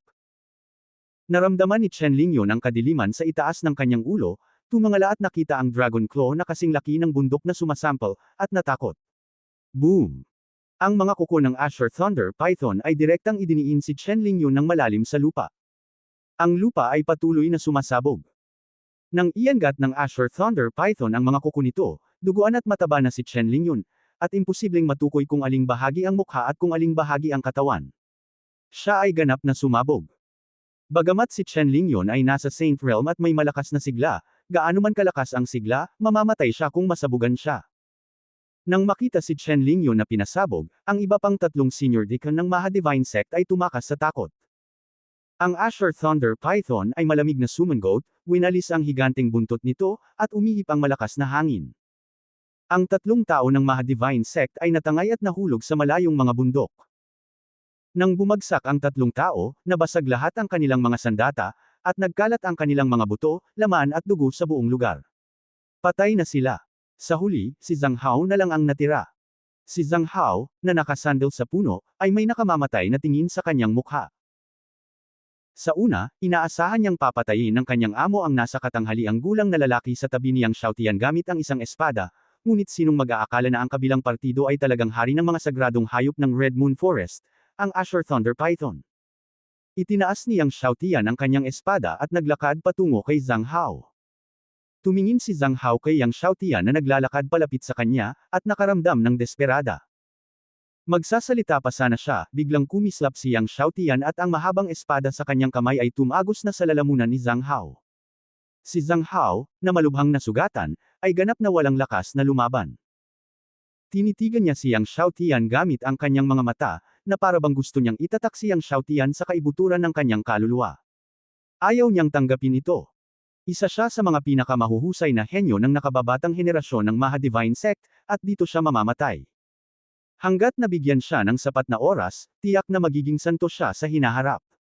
Ngunit ngayon, ang lahat ay kailangang magtapos dito. Nakita ni Yang Xiaotian ang hindi pagpayag ni Zhang Hao, at nakita niya ang matinding galit ni Zhang Hao sa kanyang sarili. Siya ay walang ekspresyon at dahan-daang ipinasok ang kanyang mahabang espada sa pinakamalalim na bahagi ng lalamunan ni Zhang Hao. Dugo, nagsimulang damaloy sa kahabaan ng espadang-espada. Ibinuka ni Zhang Hao ang kanyang bibig at may gustong sabihin. Pero sa huli, wala akong masabi. Ang mahabang espada ni Yang Xiaotian ay tumagos mula sa leeg ng isa. Sa kasamaang palad, gusto kitang patayin pagkatapos ng 3 taon. Sabi ni Yang Xiaotian. Ngunit ang mga bagay ngayon ay hindi maaaring malik. Ang mga mata ni Zhang Hao ay unti-unting lumabo at tumigil sa paggalaw. Sa pagtingin kay Zhang Hao, inilabas ang espada ni Yang Xiaotian. Bumagsak ang katawan ni Zhang Hao sa lupa. Ang galing ng Capricorn Shenzong, kaya nahulog siya. Namumula ang dugo sa paligid. Hinanap ni Yang Xiaotian si Zhang Hao, ang space ring ni Chen Lingyun, ipinatawag ang apoy ng mga bituin, at nilinis ang mga bangkay ni na Zhang Hao at Chen Lingyun. Pagkatapos ay nahulog ang kanyang tingin sa itim na hari sa di-kalayuan. Ang King of Black ay orihinal na nasugatan ng sword chi ni Chen Lingyun. Pinutol ng huling espada ni Chen Lingyun ang 12-dosenang metro sa likod. Nang makita ang mga mata ni Yang Xiaotian na bumagsak sa kanyang sarili, ang hari ng Black Harma ay nanginig, at hindi siya nang ahas na tumingin kay Yang Xiaotian. Sa oras na ito, ang boses ni Yang Xiaotian ay dumating, ang walang kapantay na ito ay walang katapusan, nilunok mo ito. Isang elixir ang nagbasag ng hangin sa itim na hari. Kinuha ni King Black King ang elixir at nanatili sa kanyang mga mata, ang kakaibang dandan. Sa hinaharap, susundan mo ako kasama si Lao Meng. Sabi ni Yang Xiaotian. Nagulat ang buong katawan ng itim na hari, nasulyapan ang magaan na sawa, at pagkatapos ay sinabi kay Yang Xiaotian, salamat sa iyong anak, gusto kong sundan ang anak, at ang anak ng anak. Ngayon, kung hindi dahil sa Yang Xiaotian at Tianqing Thunder Python, mamamatay lamang ito sa mga kamay ni Chen Lingyun. Siyempre, alam din nito na si Yang Xiaotian lang ang kaya nitong kunin. Kung hindi ito gagana, hindi ito hahayaan ni Yang Xiaotian na umalis ng buhay, pagkatapos ng lahat, ang usapin ngayon ay hindi maaaring malik. Matapos lamunin ng itim na hari ang hindi kapani-paniwalang si Dan Dan, inilabas ni Yang Xiaotian ang ilang hindi kapani-paniwalang Dan, dinurog ito ng pulbus, at pagkatapos ay iwiwaisak ito sa sugat ng itim na hari. Hindi nagtagal, ang sugat ng itim na hari ay huminto sa dugo, at pagkatapos ay gumaling sa bilis na nakikita ng mata. Matapos hilingin ni Yang Xiaotian sa hari ng He na lunukan ang kontrol ng elixir, pagkatapos ay dumating siya sa lugar kung saan ang mga ugat ng dragon. Noong nakaraan, ang ilan sa Zhang Hao ay binomba ang lupa ng malalim. Ang mga ugat ng dragon sa lupa ay patuloy na tumutulo mula sa espiritu ng dragon. Lumapit siyang Xiaotian sa mga ugat ng dragon, at halos malik ng espiritu ng dragon. Maging ang Tianqing Lei Python ay lumapit sa ugat ng dragon, at naramdaman ang espiritu ng dragon na ikinagulat. Ang ugat ng dragon ay ganap na imposible na magkaroon ng gayong malakas na espiritu ng dragon. Ang mga ugat ng dragon sa lupa ay natatakot na maabot ang Zhongpin, maging ang tuktok. Hindi maiwasan ni Tianqing Lei Python na tumingin kay Yang Xiaotian. Hukayin mo. Tumawa si Yang Xiaotian. Nais din niyang malaman kung ano ang kalidad ng ugat ng dragon sa ibaba. Huminga ng malalim ang Tianqing Lei Python, at ang mga kuko ng dragon na parang burol ay biglang binomba pababa, direkta sa lupa. Aba! Biglang parang tinamaan ng super nuclear bomb ang lupa. Sunod-sunod na sumabog ang hindi mabilang na buhangin at alikabok. Nang maubos na ang buhangin, nakita ko na ang lupa na nakapalibot sa lupa ay na-set off ng 12-dosenang metro ang lalim. Naghinagpis siyang Xiaotian na ang kapangyarihan ng kambal na kuko ng mga Diyos ay talagang hindi matatakpan. Kung dumating siya upang maghukay, natatakot siya na kailangan niyang maghukay ng 2 o 3 araw. Matapos ang lupa na napapaligiran ng ilang 10-10 metro ang lalim, nakita ko ang ilalim ng lupa, nakahiga ang isang pulang espiritong ugat na parang apoy, na may haba na 1 kilometro, tulad ng isang makantab na pulang apoy na dragon. Ang umaalon na espiritu ng dragon na parang dagat ay tumataas. Halos malagutan ng hininga siyang Xiaotian. Napakalakas, napakadalisay na espiritu ng dragon. At ito ay dugo dragon aura.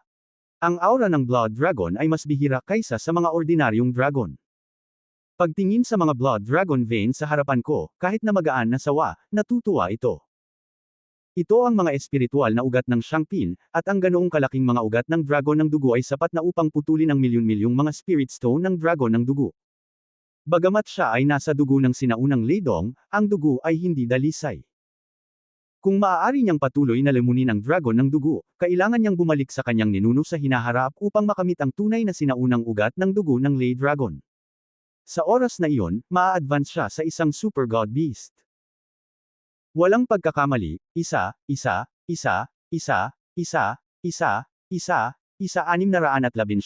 1 libro, 1 libro. Dumating siyang Xiaotian sa tuktok ng dragon ng dugo, ngunit naramdaman na ang kanyang buong katawan ay nababalot ng aura ng dragon ng dugo. Ang buong katawan ay komportable na siya ay nagre-refresh mula sa kanyang kaluluwa hanggang sa kanyang mga paa. Pagkaraan ng ilang sandali, sinimulan niyang Xiaotian ang pagtatayo at inilipat ang dugong dragon sa kanyang harapan papunta kay Yaoding. Buti na lang at may malakas na monghe sa Diyos ng Light Python. Kung hindi, ang Blood Dragon Spirit Veins na ito ay mas mahusay kaysa Longshan, at hindi madali para kay Yang Xiaotian na lumayo. Alisin ang dugo Dragon Espiritu Veins. Nilinis muli ni Yang Xiaotian ang eksena at natukoy na pagkatapos ng paggaling, pagkatapos ay umalis siya kasama si Tianqing Thunder Python at ang King of Black Black. Pagkaalis, sinimulan niyang hanapin si Xiaolong Sword Treasure. Nagkaroon ng Tianlong Knife Induction. Hindi nagtagal, natagpuan ni Yang Xiaotian ang Xiaolong Sword Treasure. Ang Tianlong Sword Treasure ay nasa loob ng isang lambak ng Hekshu Mountain. Nang buksan ni Yang Xiaotian ang pinto ng kayamanan gamit ang kutsilyong Tianlong, nakita niya na may kuwebo sa loob, tulad ng isang paraiso, na nagpapaalala sa Tongfu Valley ni Yang Xiaotian sa Hongfeng. Gayunpaman, ang Tianlong Sword Treasure Valley ay mas malaki, na may napakalaking palasyo, na hindi makapagsalita kay Yang Xiaotian dahil ang sahig ng palasyo ay puro gintong barya. Naipon si Jinshan mula sa isang gintong barya. Natatakot akong magkakaroon ng 1 bilyon. Nabighani si Yang Xiaotian. Natatakot ako na higit pa iyon. Nakangiting sinabi ni Tianqing Leimang, Young Master, pumunta ka sa Black Snow Mountain at naging bilyonaryo. Ngumiti si Yang Xiaotian at inilipat ang lahat ng gintong bundok ng walang pag-aalinlangan. Pagkatapos ay pumasok siya sa mga silid sa paligid ng bulwagan at nalaman na may mga elixir, iba't ibang sandata, at mahiwagang sekreto sa mga silid. Mabilis na hinanap ni Yang Xiaotian ang mga mahiwagang sekreto upang makita kung mayroong anumang pinakamataas na kapangyarihan ng mahiwagang. Ngayon, ang pinakakulang sa kanya ay ang pinakamataas na mahiwagang kapangyarihan. Nakahanap talaga siya ng 32 Supreme Magical Powers, karamihan sa mga ito ay Supreme Magic Powers ng Dragon Clan.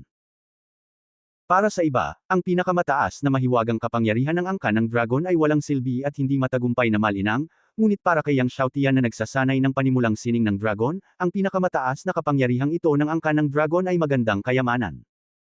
Inalis ni Yang Xiaotian ang lahat ng elixir, armas, at mahiwagang sekreto. Ngunit sa kasamaang palad, ang mga elixir na ito ay pawang top grade, walang ganap na kalidad, at sila ay mga treasure elixir, at ang mga armas ay hindi mataas ang grade, top grade treasures lamang. Sa likod ng pangunahing bulwagan ay isang likod bahay na may isang medicinal field na puno ng iba't ibang mga dragon spirit na gamot. Inalis din ito ni Yang Xiaotian. Gayunpaman, hindi siya kaagad umalis. Nasa tuktok na siya ngayon ng ika-4 na antas ng Martial King, at isang hakbang na lamang ang layo mula sa ika-5 antas ng Martial King. Plano niyang pumasok dito at bumalik sa Tiandao Imperial City. Nang si Yang Xiaotian, ang Azure Thunder Python, at ang Black Flood Dragon King ay nagsasanay sa Tianlong Hall, nagulat ang Tiandao Academy. Ito ay dahil pagkatapos nagisingin ni Guuwei ang dugo ng sinaunang Diyos ng Dragon, naintindihan niya ang Sword Tower ng may mahusay na momentum. Sa loob lamang ng ilang araw, naunawaan niya ang ika-4 na antas. At pinalapot ang ika-4 na puso ng espada. Alam na pinalapot ni Guuwei ang ika-4 na puso ng espada, ngumiti si Zongyun ng napakalakas na ang bibig ay baluktot, mabuti, mabuti. Walang uliran. May 3 pusong espada lang si Yang Xiaotian, nalampasan mo na si Yang Xiaotian. Tumingin siya kay Guuwei at ngumiti, ilang araw na lang ang buwan ng pagsusulit. Kapag nagpakita si Yang Xiaotian, sesebog mo si Yang Xiaotian hanggang sa mamatay.